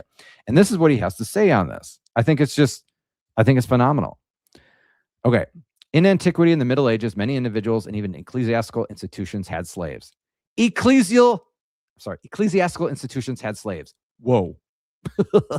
Already in the early modern period, the Apostolic See of Rome, responding to requests from sovereigns, intervened several times in order to regulate and legitimize forms of subjugation, and in certain cases, the enslavement of infidels. Let me just back up real quickly and I'll get back to this. So this encyclical, right, is calling for proper and adequate and prudent regulation of technology, specifically AI, okay, in the realm of the social doctrine of the church. So how can we use AI for good while upholding the dignity of every human person, reaching the common destination of goods and the common good and all that? Okay. It was, listen to this. It was only in the 19th century that a formal, absolute, and universal condemnation of slavery was clearly articulated, notably under, coincidentally, Pope Leo XIII. This development offers a clear example of the church's growth in understanding the perennial truths of the revelation that she safeguards. Although there was not always consistency in practice, given that slavery was long tolerated before being unequivocally condemned, there has been a continuous affirmation throughout history of the dignity of every human being created in the image of God, even if it took 18 centuries for its full incompatibility with slavery to be explicitly recognized. There's the death penalty for you guys. If you're struggling with the death penalty, there you go. There's Pope Leo. He analogizes it to slavery. It took the church through 18 centuries of anthropological development to fully understand the integral good of the human person, the inviolability and the infinite dignity of the person, to say, hey, slavery undercuts and undermines all of that. It violates and compromises the dignity of the person. The person is not to be objectified as a commodity or just a means. This person is a means for profit maximization, right? No one should be in that paradigm, enslaved against their own will. It took 18 centuries. So the death penalty, you're struggling with the death penalty. Guys, it's more of a historical and logical consequence of divine revelation. Okay. And likewise with the death penalty. So it's based on anthropological progression, development, and understanding of the human person, especially in these times. Okay. So don't let rad trads and sedevacantists say like the church is changing and it's compromising the deposit of faith and revelation. It's not the same church anymore, yada, yada, yada. Okay. And then last paragraph, and then we'll go into Q&A. Please like the stream. We got 41 people in here. Let's get it up to 50. Last paragraph, and then I'll open it up. Page 178, shared knowledge. So data and knowledge, right? I think St. Thomas Aquinas was talking about knowledge, right? And it's not meant to be hoarded. So when you learn, when you do pious studying, and you accumulate knowledge and wisdom, right? It's not to be hoarded where you own it, right? And you don't want to share it. You don't want to teach. You don't want to give it away. Knowledge is not yours. You know what I mean? And I'm not trying to undermine the efforts and the time of studying and accumulating knowledge on your own will or whatever, but it needs to be shared and not hoarded. And this is what he has to say. And then, we'll be done with these paragraphs. But I'm running out of juice, guys. So 178. Okay. They can decide. Sorry, it's hard because I have it all printed out. And okay, so those who control the health data of entire peoples, often collected under the pretext of aid, research, or innovation, possess a structural leverage over the future, for they can shape needs and markets. They can also decide before others to whom medicines, investments, and protections will be allocated. Here lies one of the most urgent moral challenges of our time, to ensure that shared knowledge becomes a true common good rather than an instrument of dominance. Okay. Also, a little side note, I highlighted on paper every time he said common good. It's got to be like over 40 times. Okay. So dignity and common good were the thematic words in here. But what he's saying is these elites, these technocratic elites, right? Those are think about the oil tycoons, right? Back in the late 19th, early 20th century, right? They monopolized the industry, right? They had so much power, so much leverage. They could sway the markets. They could sway elections. You know what I mean? And that was the reality. I believe that was the reality just 6, 7, 8 years ago. And that's why Congress subpoenaed and deposed all these technocratic elites. They have control. They have so much power and control over data. You know what I mean? Where they can use it to undermine all the social doctrines and teachings of the church, the dignity of the human person, the common good, right? I mean, again, I'm not going to get into a 2020 election. It was stolen. No. But I think there is some merit. Mark Zuckerberg admitted that he would censor the right on his platforms. I think he owns Instagram, Facebook, and Meta or whatever. He would censor it, right? Because he didn't want Trump or whomever to win. I'm not going to get into the political idiosyncratics.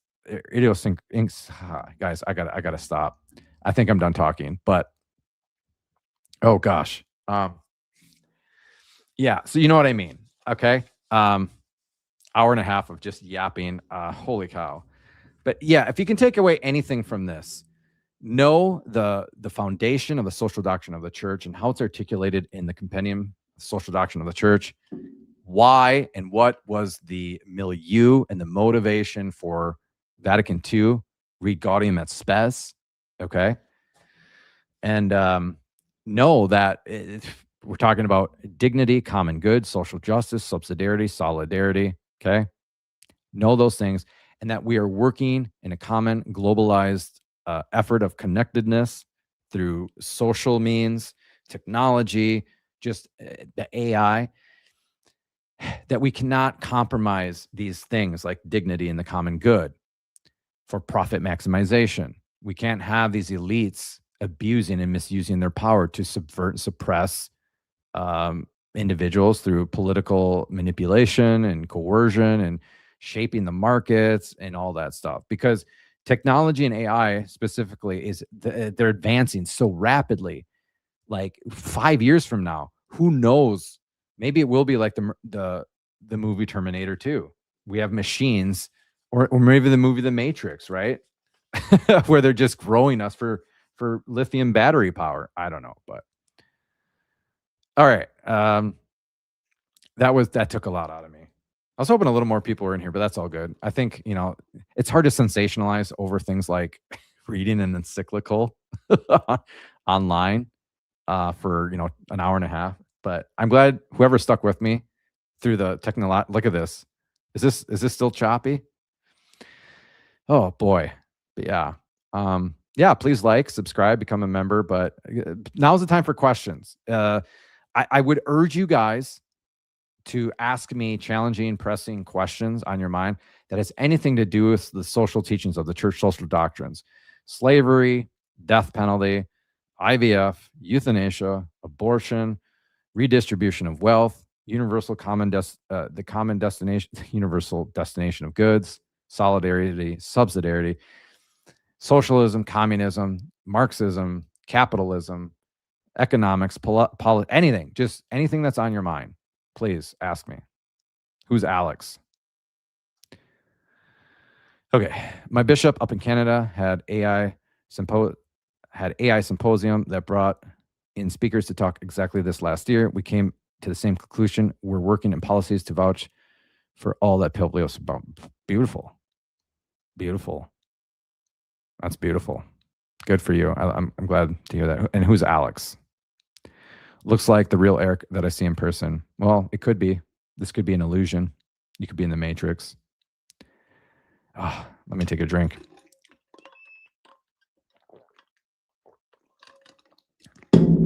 How should Christians use AI to promote our vocation and directing temporal affairs? Oh my gosh.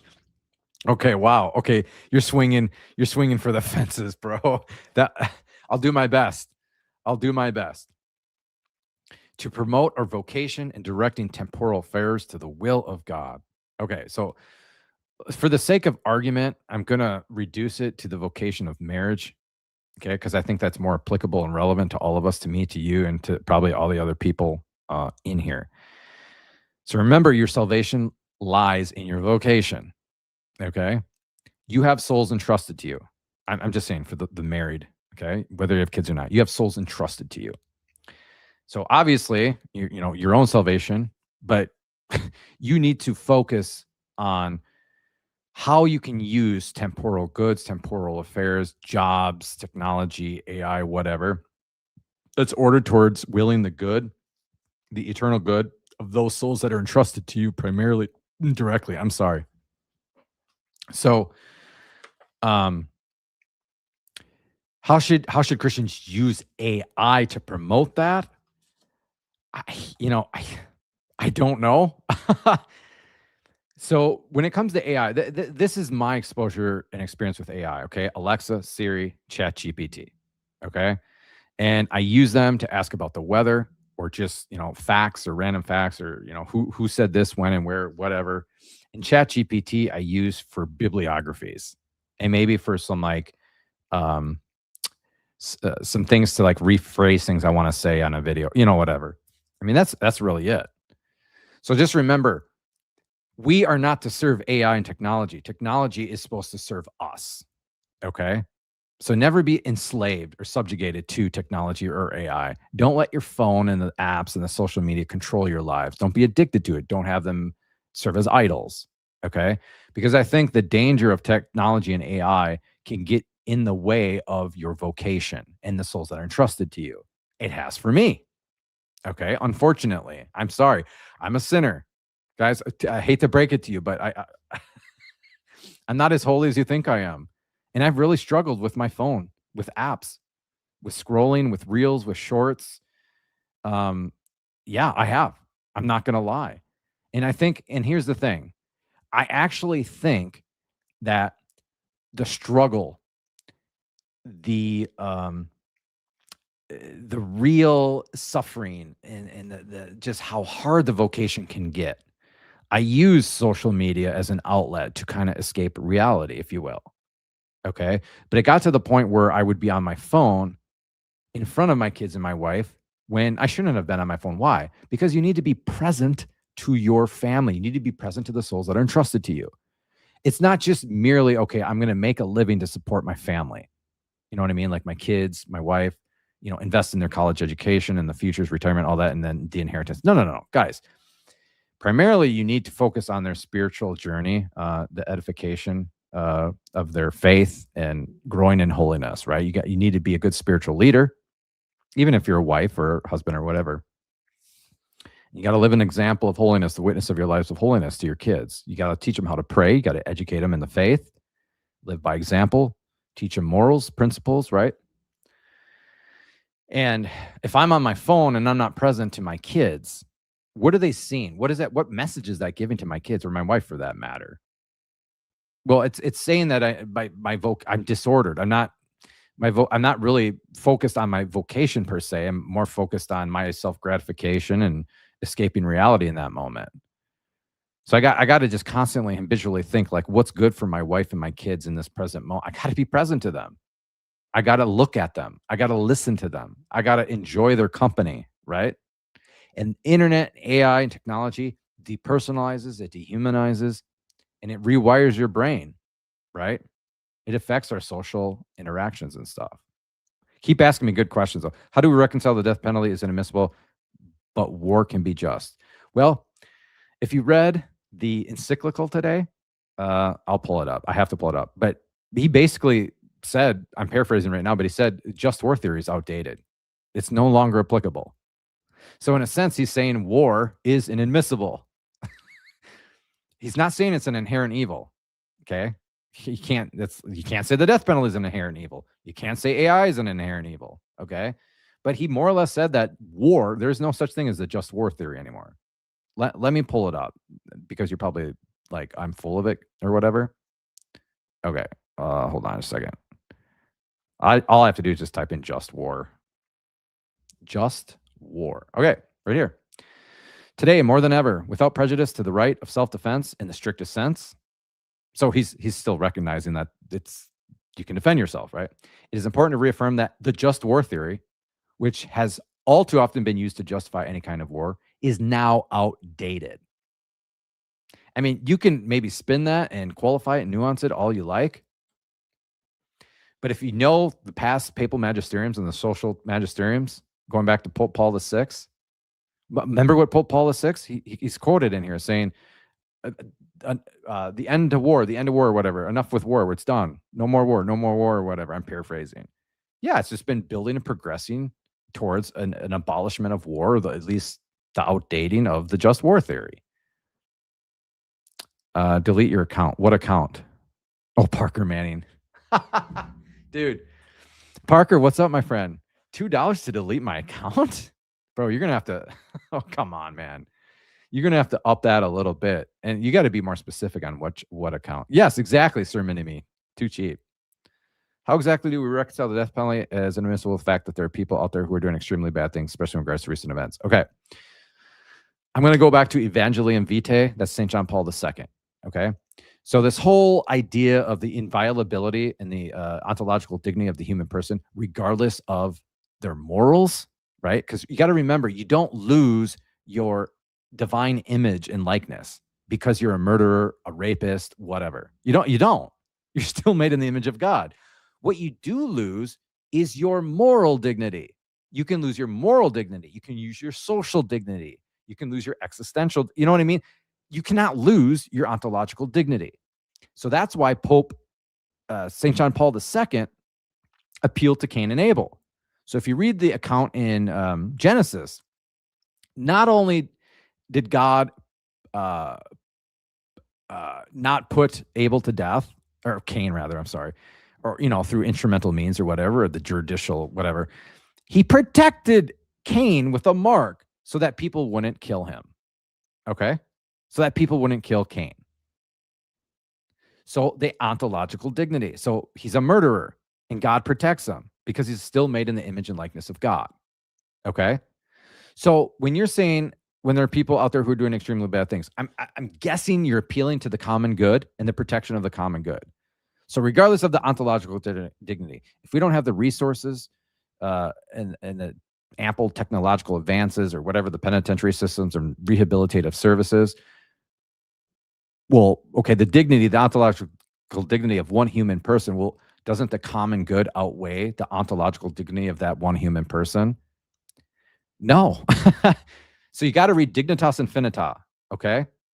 So Pope Leo XIV in this encyclical quotes Dignitas Infinita, and he makes the distinctions between the ontological, the moral, the social, and the existential dignity of the human person. And that's what the death penalty being admissible is predicated upon. You know what I mean? So no matter what sin, humiliation, like Pope Leo said, he remains his dignity. St. John Paul II, he said, the murderer retains his dignity. And then Pope Francis, he basically took the anthropological development to its fruition and culmination in Fratelli Tutti, and then he revised the catechism because of the understanding, the current understanding of the dignity of the human person as that it's inviolable. Okay. Parker just flooding me with dollars and hey, at least Parker's, helping a brother out here. Thanks, Parker. Appreciate that. Oh, my channel. Oh, gosh. Oh, man. Well, we'll see. Well, I'll sleep on it. War will never go away. For us to refuse to go to war, if it's just, is that not cowardice? To stand aside while others are opposed or slaughtered, that's fake virtue. No. Well, but here, listen. Today more than ever, listen, without prejudice to the right of self-defense in the strictest sense. So what he's saying is yeah, oh man, I'm really losing it. You can have recourse to self-defense.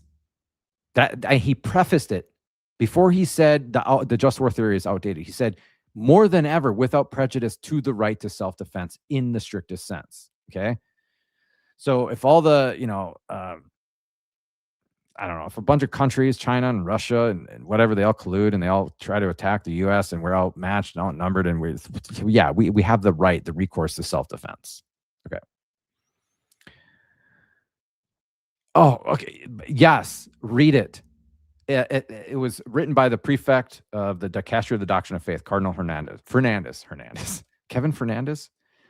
Cardinal Fernandez. And when was it written? I think it was written like 6-7 years. I don't know. But yeah, read it. It's beautiful. At least read on I think it's like in the second or third paragraph, the distinctions of the different dignities. Yes. How is self-defense not fully sufficient? What do you mean? I don't know what you mean by sufficient. Like what? If a murderer comes into my house to kill my wife and children, I don't ever. Dude, of course you have the moral obligation of self-defense, but not with the intention to kill. Okay? So use whatever means you have to protect yourself and your family. Okay? So you're not saying like this murderer, this robber or intruder has this ontological dignity, so I can't defend myself. No. Okay? Okay. Self-defense without the intention to kill. War is different than individual self-defense. It affects all. Yes. Yeah, exactly. Yeah, it is. S-Pac. Do you know Tupac? What up, Tupac? I have not read that one. White Knight. That's the Oriental Orthodox turned Lutheran. What up, my boy? That's really sad to say. Keep them coming, boys and girls. It's 9:23. I have a few more minutes. Gosh. I mean, okay. Thanks for coming a member. Lug B. Retro, thanks for being a member. Welcome back from the weekend, everyone. Matt, thank you for the $5. Parker, thank you for the $3. But boy, guys, help a brother out. I read, where is it? I read the entire encyclical. Took me, I had some distractions because I had 4 kids. It took me 4.5 hours to read it. I read the whole thing. I highlighted it. I expounded. I explicated. I tried to, and then I just went an hour and a half, yapping about it. So, see ya, RJ. God bless you. Did you see Ethan debate a Mormon? I did not. How'd it go? What happened? I hope. Again, I don't mean to sound like I know Ethan or his motives, but I hope he was charitable. Read it again and post your. All right, you guys ready? All right, we're going to go back to paragraph 45. Okay.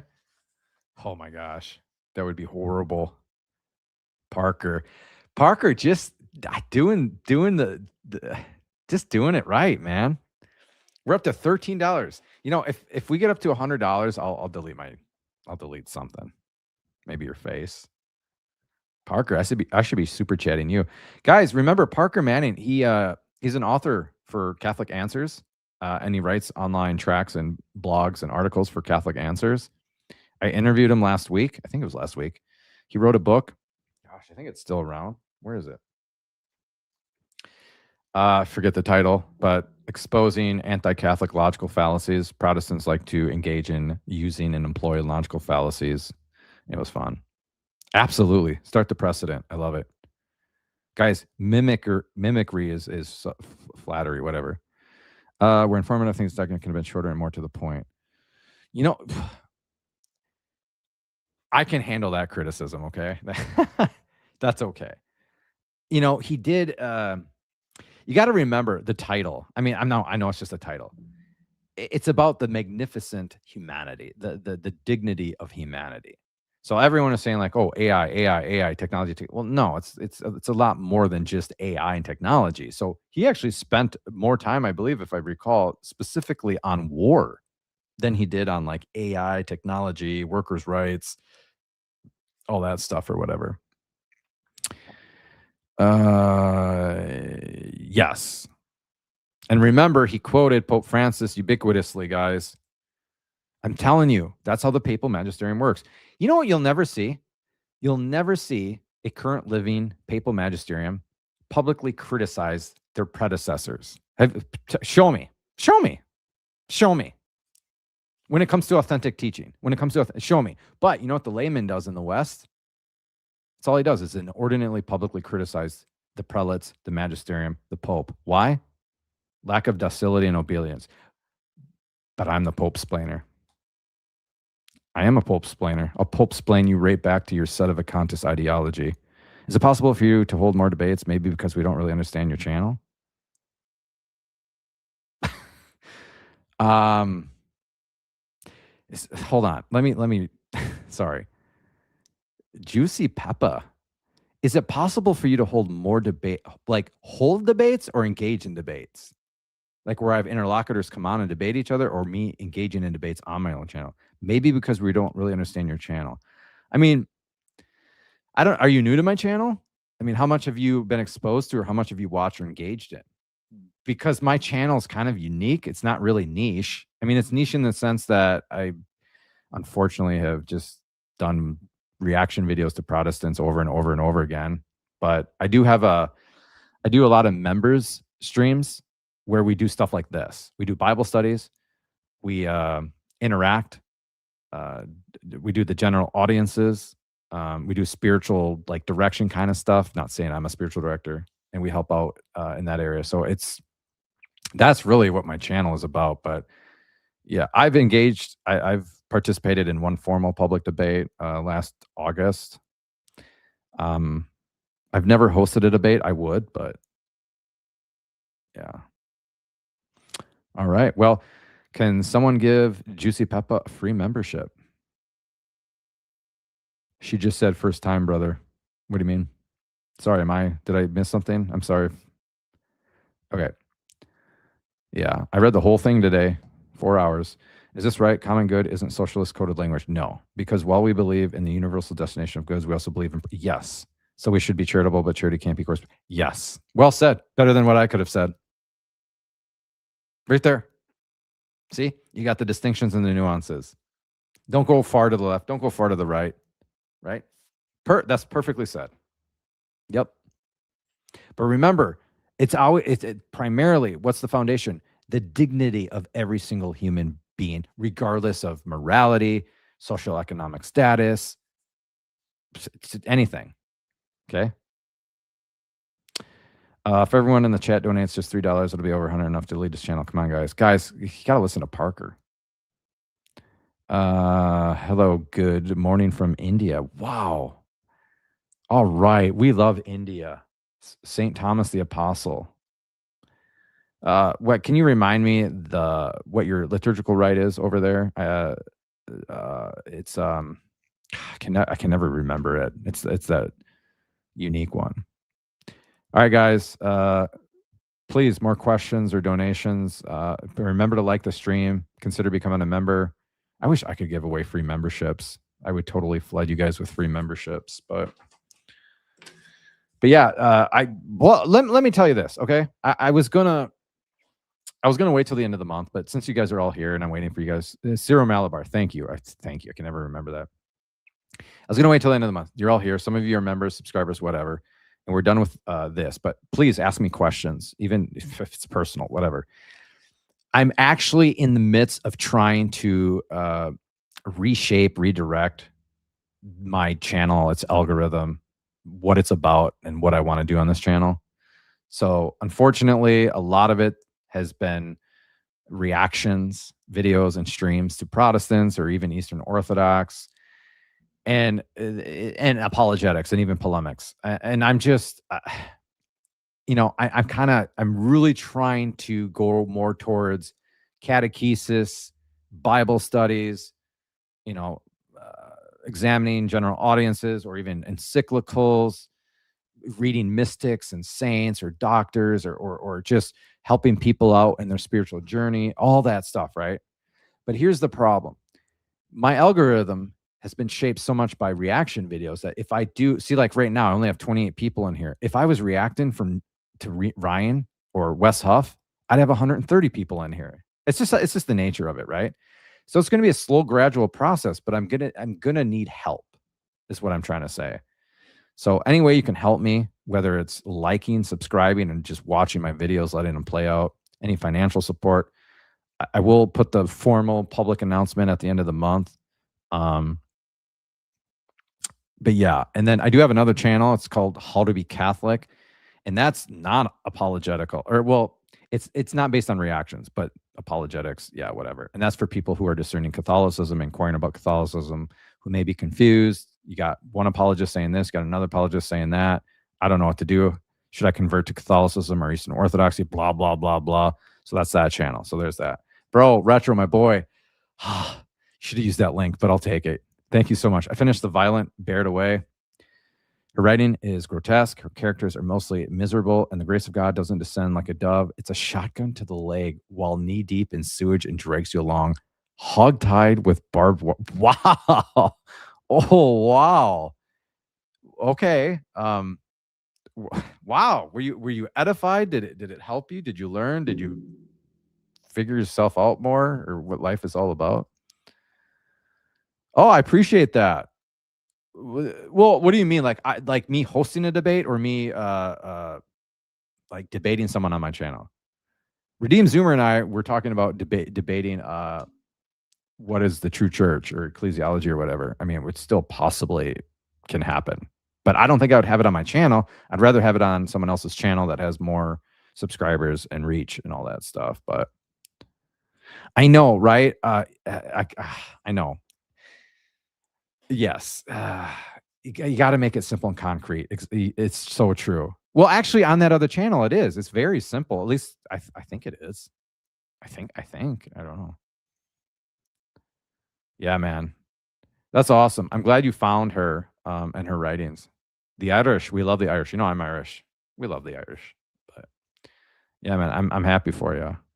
And hopefully you got to, where you were trying to go when we were talking on last week. Dignity of the human being is not Christian in the world. I'm so glad to hear the dignity of the human being is being addressed. Yes. Amen. Amen. Should read that. Sounds like she's different Christian with the Holy Spirit tonight. You know who really loves Flannery O'Connor? Bishop Robert Barron. Loves her. I mean, just loves her. He actually wrote, I read a few books of him. One was called Metanoia, and the other one was, I think, The God Who Pursues or something. And he quotes her quite often. Bishop Robert Barron is very diverse and eclectic in the philosophers and theologians and saints that he quotes. It's really cool because he synthesizes just different cultures and paradigms, and yeah, it's cool. Just react and catechize at the same time. I know. Yeah. Well, it's going to be a gradual process. So, I mean, I'll still have to react to just kind of keep the channel going, but I think I'm going to tone it down a little bit and just refocus on other things. But yeah. Oh, nice. How was that? Right on. I quote all the time, even a little Lenten book. Yes. Amen. A lot of times you talk from a position of you should know this already. So if I show someone a video, they have to look for clarification and being confused. Oh, see, this is the feedback that I need. I need this constructive criticism.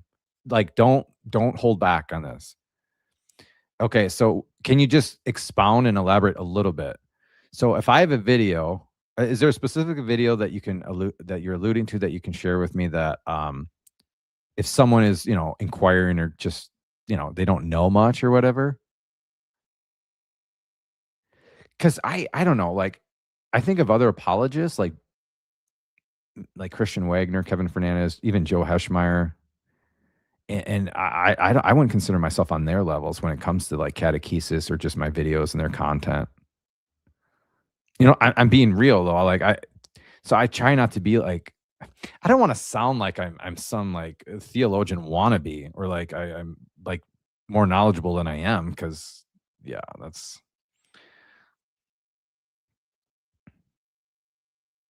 Parker, you gotta become a member, bro. We do Bible studies in our members. It's just $5. Someone, give Parker $5. Oh, Luke 1, that's easy. That's easy. How can this be since I don't know man? It's right there. Because if you're betrothed to a man to be married, especially as a Jew, you wouldn't ask that question unless you vowed perpetual virginity. Boom, right there, done. Wagner is too advanced. I think it depends. I think it depends. I really do. Because I've seen a few things that he's done that's the thing that he's really good at, I will give him the benefit of the doubt here. So scholastics, Thomas, right, strict observance, they can be very dialectical or whatever and didactic and really advanced. But when a good theologian or apologist can use things from the natural order, analogies to kind of make things like the lofty and sublime mysteries to make them more concrete and more accessible. He can do that like off the cuff, just boom, boom, boom, boom. I don't know. I don't think maybe Joe Heschmeyer, but I don't think I know anyone else that can do that. I try. I try to use analogies, right? Like real world, natural order analogies because you should read St. Francis de Sales, the Treatise of Divine Love. He's the best. Well, St. Thomas Aquinas is the best, but yeah, when you can just boom, boom, boom, and like real world analogies to help you understand the mysteries of the faith, then you're good. Let's see. I view AI as a machine. AI views me as data. Relationally, we view each. Bro, don't objectify data or AI. You should have more empathy towards technology. See, I was gonna say the opposite. I didn't need like the first 40 minutes, but I could see why people need a social teaching framing first. I guess I'm just solipsistic. Solipsistic? What does that word mean? Never heard of it. Retro, you wanted me to do this stream, bro. You didn't need the first 40. Hey, you can say and do whatever you want because you're a good supporter of the channel. So you can, yeah.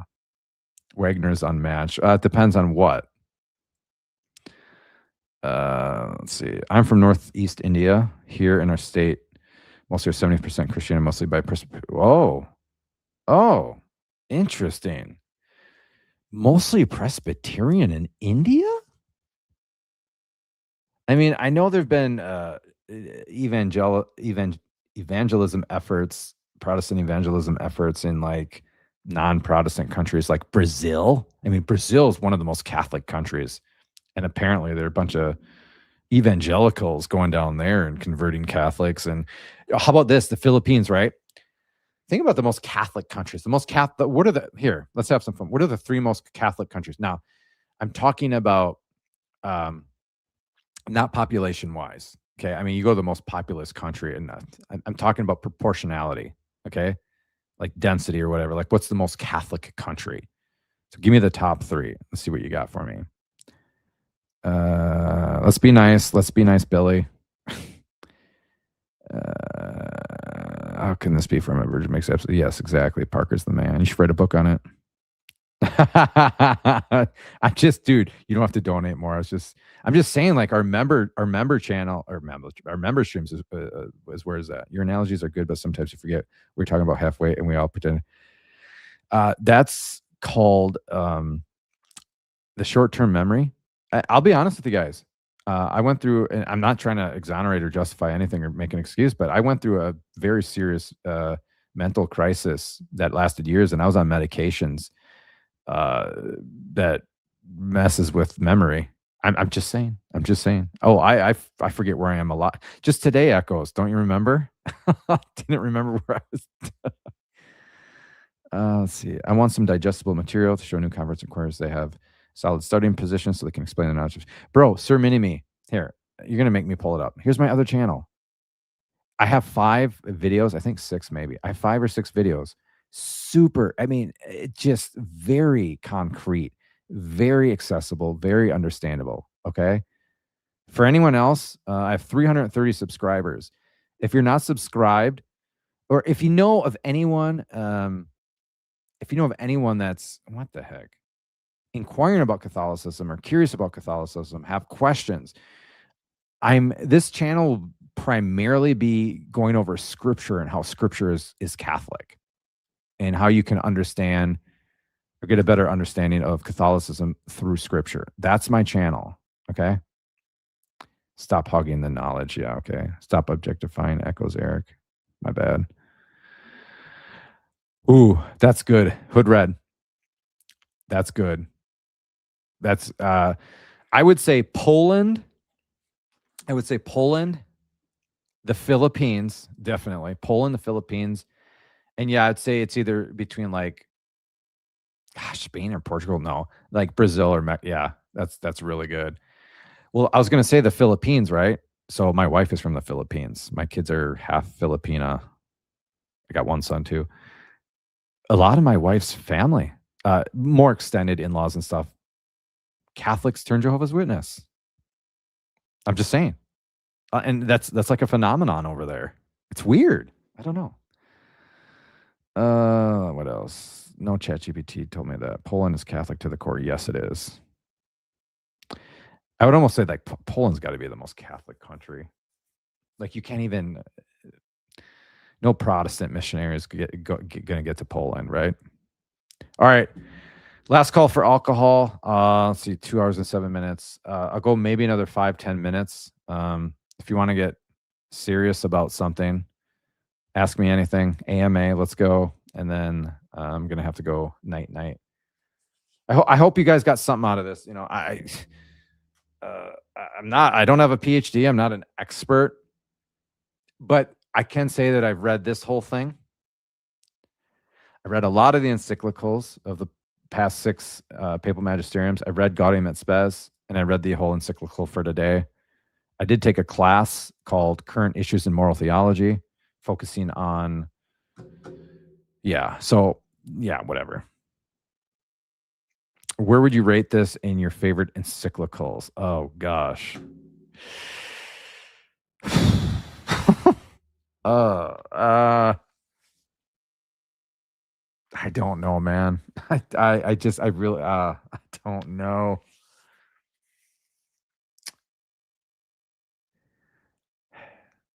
I'm trying to think of an encyclical. I mean, he just synthesized so many prior popes and encyclicals. It's almost like it was a hybrid of Rerum Novarum. What's Pope John Paul II's? Dude, I can't think. I'm sorry. Pope Paul VI. Progressium. Forget what it's called. I'm sorry. I don't know. Yeah, you're very welcome. Any advice for people who struggle with focusing when reading? Well, again, this is just me though. Okay, I'm no psychologist or whatever. Usually, for me, It depends on what I'm reading. So, like, seriously, if I'm reading something that's interesting and I'm, passionate about, like this, or maybe like, moral theology, I'll have no problem focusing. You give me The Great Gatsby, give me advice for focusing on what I'm reading, you know what I mean? That's honestly, I don't know, that's all I can say. I mean, we all have our different levels of attention spans, the disposition for, patience, and, I don't know. I know a lot of people can't sit and read for a long period of time, right? It's gotta be done in chunks or intervals or whatever, but, personal call right now before he forgets. What's that? Eric, you should read every encyclical and do a 10-hour video.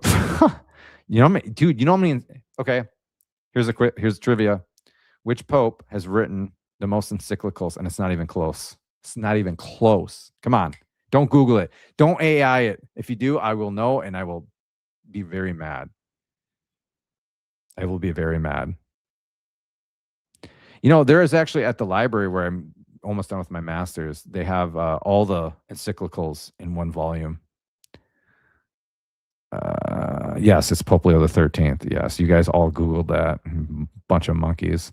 I think St. John Paul II is second behind Pope Leo the 13th. You guys all Googled it. I'm just kidding. Yeah. Here, you want to know? I'll give you you want to know my two favorite encyclicals? Right here. Now, you guys are Catholics, right?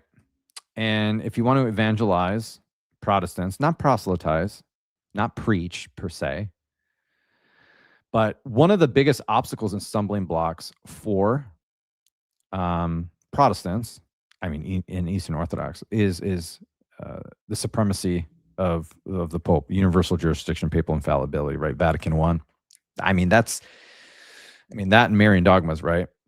So if you really want to learn, wait, I thought I was sharing this. Hold on. This is hands down. This is probably either my first or second favorite encyclical, and coincidentally, it's Pope Leo the 13th. That's just coincidence.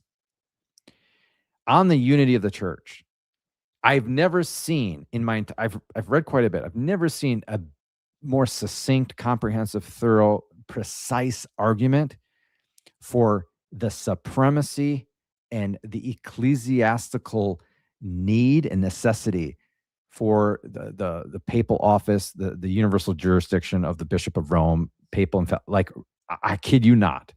I don't think it's that long either. It is so when I read, I highlight here. I mark everything up because, if I want to go back to it. So this is the encyclical for today. Okay.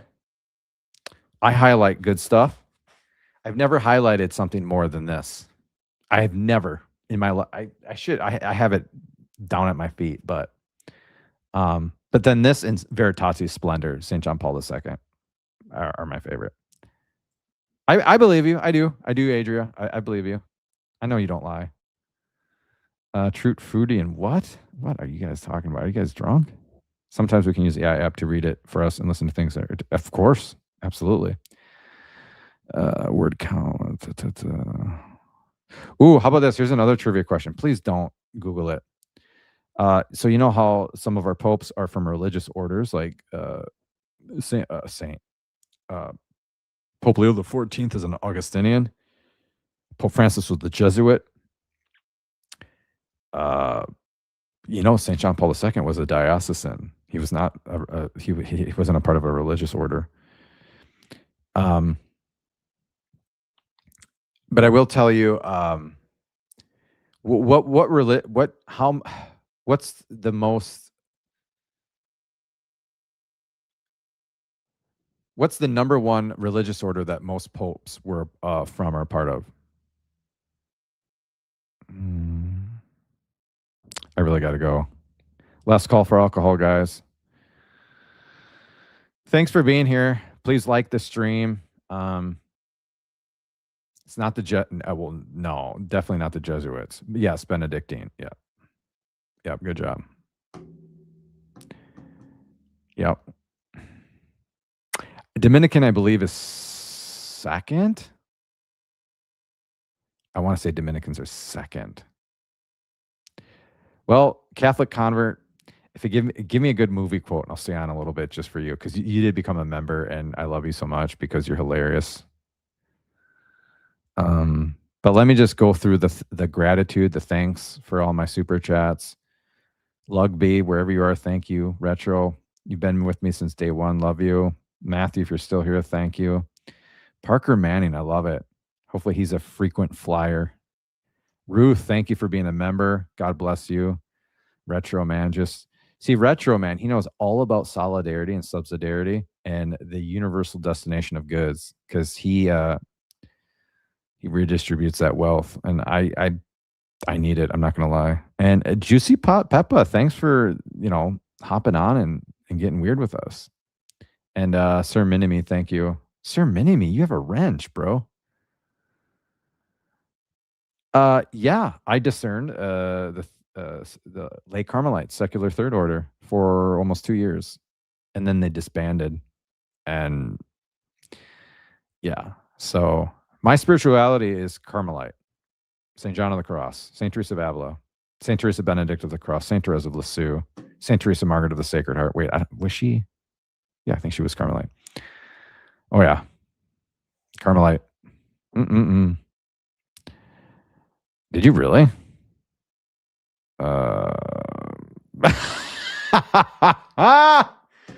Bro, the third order diorite. That might be the. Oh my gosh. That's hilarious. I discerned the third order diorite for 10 years, and I was gonna make my solemn promises, and I backed out at the last second. Yeah, Peppa. Yep. Do you think we're having Byzantine Pope versus wait, what? Wait, can you rephrase that? You want to talk about like the Great Schism and Florence and all that, or bro? Bro, I didn't mean to call you bro, but we can talk about Photius all day if you want. Yeah, probably. Nice. Diet. Oh, die to test 80. What's ADT? I love the name, but I don't know what it means. Well, I think so. It was a community. I was one of two men in the whole community. I would say like well, there were some auxiliary ones that didn't come to the meetings, but maybe like 20 to 20, around 20 would come every Sunday when we met. But then something happened, some things, whatever. I'm not going to get into it. And everyone disbanded except like I think 3. And I'm like, I need more like fraternity and fellowship than just 3 people. I couldn't do it. Hey, Retro, have a good night. Thank you for your super chats and your membership and your loving heart. We love Retro. You serve JDR. What have you done? All right. I should really go. I just got enough of my final past class one last question. I would have had to retake it. Oh, good for you. Oh, good for you. Anybody know why my camera is cooked or what? That's kind of a bummer. Wow. Anything else going on in the world, guys, besides this? Wow, 6 years ago today since George Floyd passed away. I was 15 minutes away from it. I saw the riots. I wasn't involved in the riots, but yeah. Oh yeah, Byzantine Catholic could be Pope, but he would have to just become Latin Rite. I mean, right? I'm like 99% on that. I'm pretty sure he does, but he did just have to, yeah. A Byzantine. I mean, possibly. Yeah, Sir Minimi. There you go. What is one insight from this you'll take to actually enact? Not being dominated by technology, probably, and just not being on my phone as much and being more present to my kids. Shoeless Eric, what does that mean? Okay, guys, love you guys. Please like the stream if you haven't. We got up to like 45. I think that's pretty good for a stream like this. And again, thank you all for super chatting, for liking, subscribing, becoming members. And yeah, let's pray for each other. God bless Pope Leo. Remember, it's okay. It's okay to struggle and to have internal tension. Even a quasi doubt. I use that term loosely. Like, you don't want to doubt. Okay. It's okay. But nobody has to go. Okay, let me just end with this. Okay. Let me just end with this. And then I think this is important. Okay. So I'm not going to name anybody, and I'm not going to say I'm better than anyone or whatever. It's nothing to do with that. But there have been apologists that have been publicly very critical of the Pope. Pope Francis, Pope Benedict, Pope John Paul II, now Pope Leo. Okay. It's just how it is. Catholics. I'm talking Catholics, bona fide Catholics. Okay. And sometimes it's maybe constructive criticism. Sometimes it's just inordinate complaining and moaning and pissing, you know, like for real, like,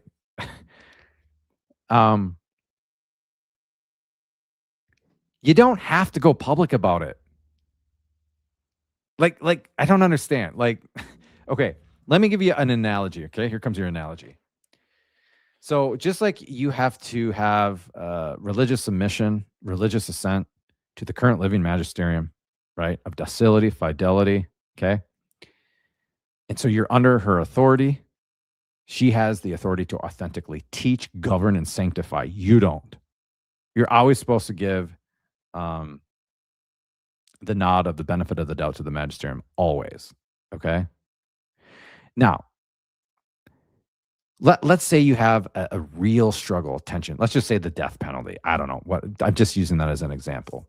And you're just like, no, the magisterium is wrong. Pope Francis is wrong. He's a moron. Gosh, I can't believe people have said that. Okay. And you go on to a popular podcast, or you have your own channel, you go on to Twitter, and you're just like, Pope Francis is a heretic. He's wrong. He doesn't know what he's talking about. He's usurping, 1900 years of ecclesiastical tradition and sacred scripture, just the whole nine, right? Just blasting Pope Francis, blasting the magisterium, right? This is what I'm going to tell you. First, form your conscience. Oh, I'm sorry. First, pray. Always pray. Always pray. Pray, pray, pray, pray. Always pray, right? Pray for the grace to form your conscience. Your conscience is everything. It is everything. That's like the secret chamber of you and God. Okay? But it's got to be formed. How do you form it? Well, you pray, but you stop deliberately, venially sinning all day, every day. So there's that. Okay? You can't assume that you have a conscience that's formed if you're deliberately sinning all day, venially. I said deliberate. I didn't say non-deliberate. Okay. Now, let's say you come across an encyclical or some sort of authentic teaching, and and everyone's going off. Everyone's criticizing the Pope. Everyone's saying like, no, this can't be, blah, blah, blah, blah, blah, blah. Okay. This is what you do. You get a spiritual director. I mean, how many of you guys have a spiritual director, a bona fide spiritual director, a good, competent spiritual director? Fair. Father Gregory Lagrange says it's prideful not to have a spiritual director. Now, I get it. We're all in different walks of life and vocations and the means and it's not pragmatic and realistic. Okay, whatever. So don't feel bad if you don't have a spiritual director. But if there's something in the magisterium that really is causing you internal conflict and unrest and lacking peace of mind and heart, it's probably a good idea to get a spiritual director, a consecrated religious, or a clergy, right? That should be the first thing you do, not going on Twitter and YouTube and calling the Pope this, calling the Pope that, saying he's scandalous, saying he's doing this, he's doing that, blah, blah, blah, blah, blah, right? So get a spiritual director. Now, let's say your spiritual director isn't meeting you at your needs or whatever of your discernment and your tensions and your struggles or whatever. Okay, so Okay, then you go up the chain of command. So remember, your conscience, spiritual director, go to your local parish pastor. I mean, right? Go to your local parish pastor. Talk to him about it because you're struggling with it. And you've done pious reading, you've prayed over it, and it's still just like, this doesn't make sense. Talk to him. And then where do you go next? Go to your local ordinary, go to your local bishop, talk to him. Right? No, but you know what people want to do? They want to overstep and go over everybody's head right to the Pope. Why? Because Satan wants Peter's faith to fail. He wants to sift Peter like wheat.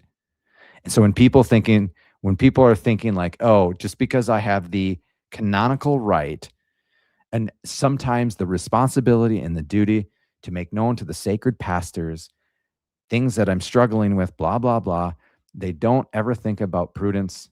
They don't think about, is just because it's permitted by canon law, does it mean it's suitable and fitting and expeditious for your salvation and for the salvation of others? Or if you're going to go online and blast the Pope, do you think maybe that's scandalizing? Do you think maybe that's breeding and sowing seeds of division and disunity and discord and confusing people that are inquiring about Catholicism? And you have apologists, I don't care how, well-renowned they are, what kind of reputation they have. They're saying things like the Pope is scandalizing. You just don't say that. Here's the analogy. Okay. Oh, sorry. So you go to your local ordinary, your bishop. Then, you know what you can do? You can write to the Pope, but really the Dicastery for the Doctrine of Faith. Write them. They actually, believe it or not, more times than you think, will respond to you. But nobody wants to do that. Why? Because they want to go on emotional diatribes online and be noticed. They want to be felt. Oh, it just pisses me off. I can't deal with it. So I just want to seethe with everyone else. The Pope sucks. He doesn't know what he's talking about. He's scandalizing. I just want to, I got to get it out there. Okay. So here's the analogy. Your parents, before you're emancipated, right? Your parents have a parental authority over you. Do they not? Okay. They can oblige you to do things or whatever, in a sense, against your will. So your parents, when they exercise their authority over you, you are supposed to have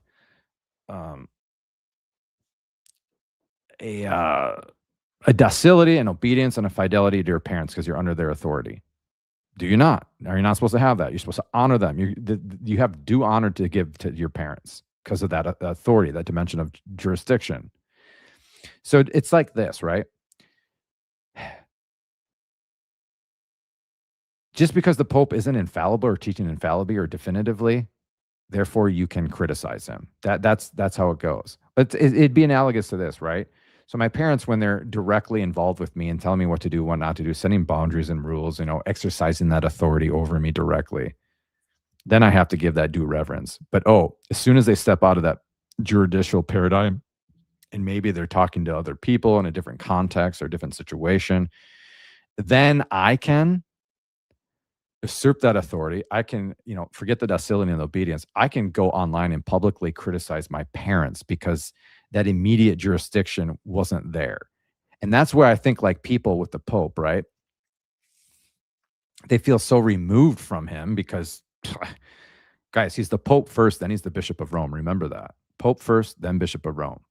So he's not just like some other bishop, okay? But I think people like the degrees of separation, they're so far removed, and he gets so much scrutiny and publicity that they feel like they don't want to go up the chain of command through prudence.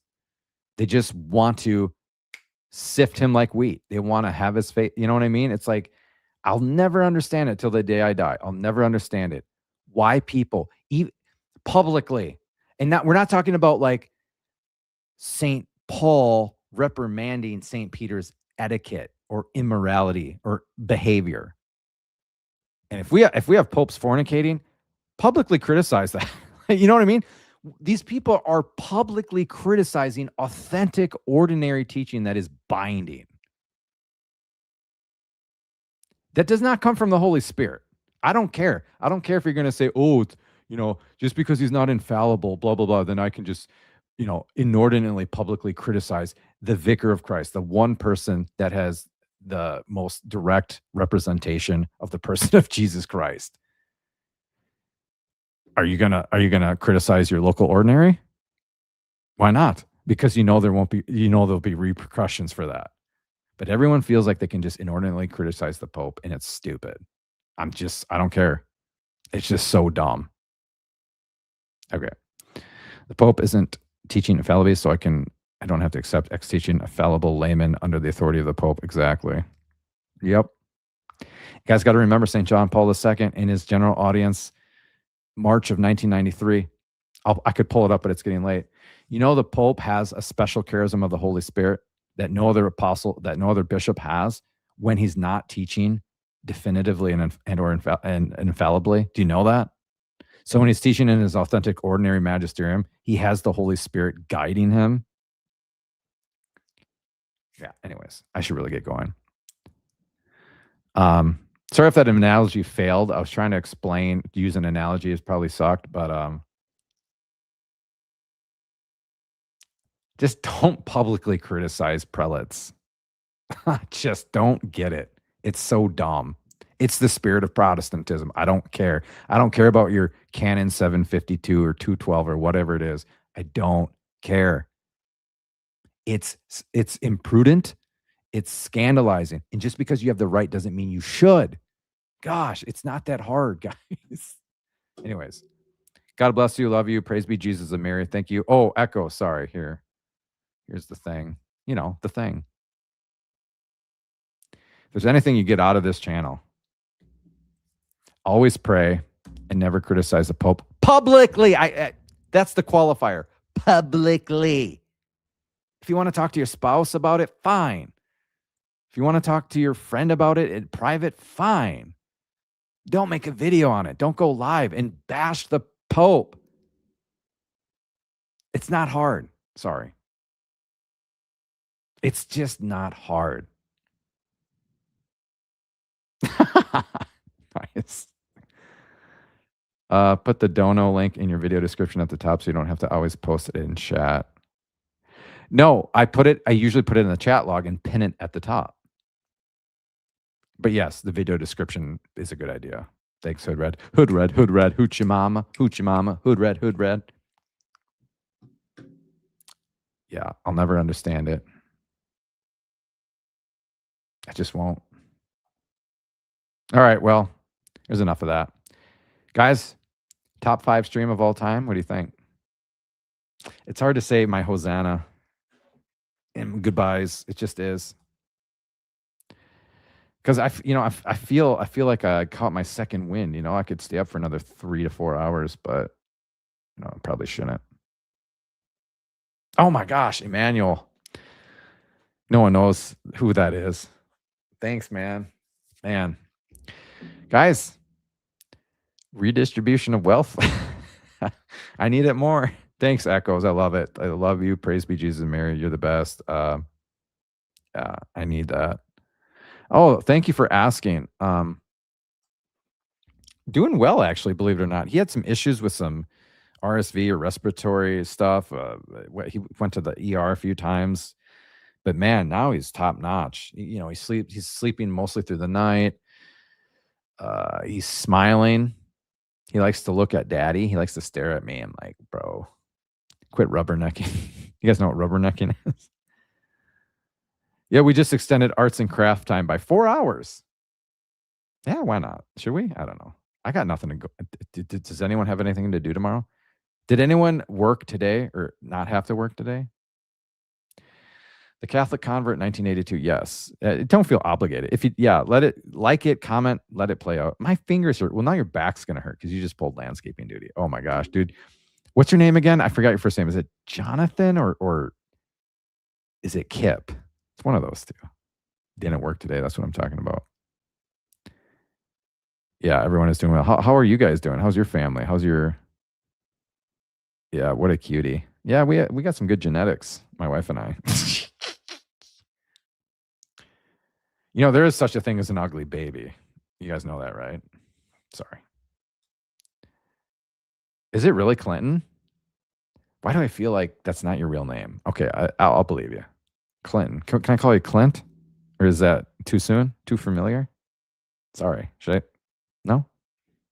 Too soon? We'll wait. Or maybe Clinty Poo? You're Jonathan. Thank you. I knew there was a Jonathan in here. I gotta go. I gotta get off the stream. It's hard because I love people. And everyone calls me Swish. Long story. Swisher Sweet. I used to smoke Swisher Sweets, the grapes. Yep. Used to inhale them too. Not good. Not good. Yeah. Don't smoke, kids. If you're going to smoke some Protestant arguments. Yeah, bro. All right, guys. I got to go. I may go live again. I don't know. I'll go probably do a member stream in the next few days. So, yeah. But thank you for everything. God bless you guys. Praise be Jesus and Mary. And honestly, remember, read the primary source first, then go online and read what other people have to say about it or mingle with them or interact with, you know what I mean? Like for real. And if you don't want to do that, fine. If you don't want to read it, fine. But don't not read it and then pretend like you know what you're talking. I'm just saying. Form your conscience, use critical thinking skills, have your own opinions on it or whatever. But so if you go online, right? I think there are priests and bishops that have reacted to this. You know what you won't see with priests and bishops? I mean, 99% of the time. Yeah, negatively, inordinately criticizing it or the Pope. Weird, huh? All right. I gotta go. You lost me at read. Sorry. Yeah, it's not for everybody. Reading's not for everybody, but yeah, exactly. Yeah. So you can just blah, blah, blah, so you can listen to it on 2.5 speed. All right, I gotta go. Let me go. Just let me go, guys. It's me. It's not you. Okay, I gotta go. All right. I'll see you on the flip side. God love you. Praise be Jesus and Mary.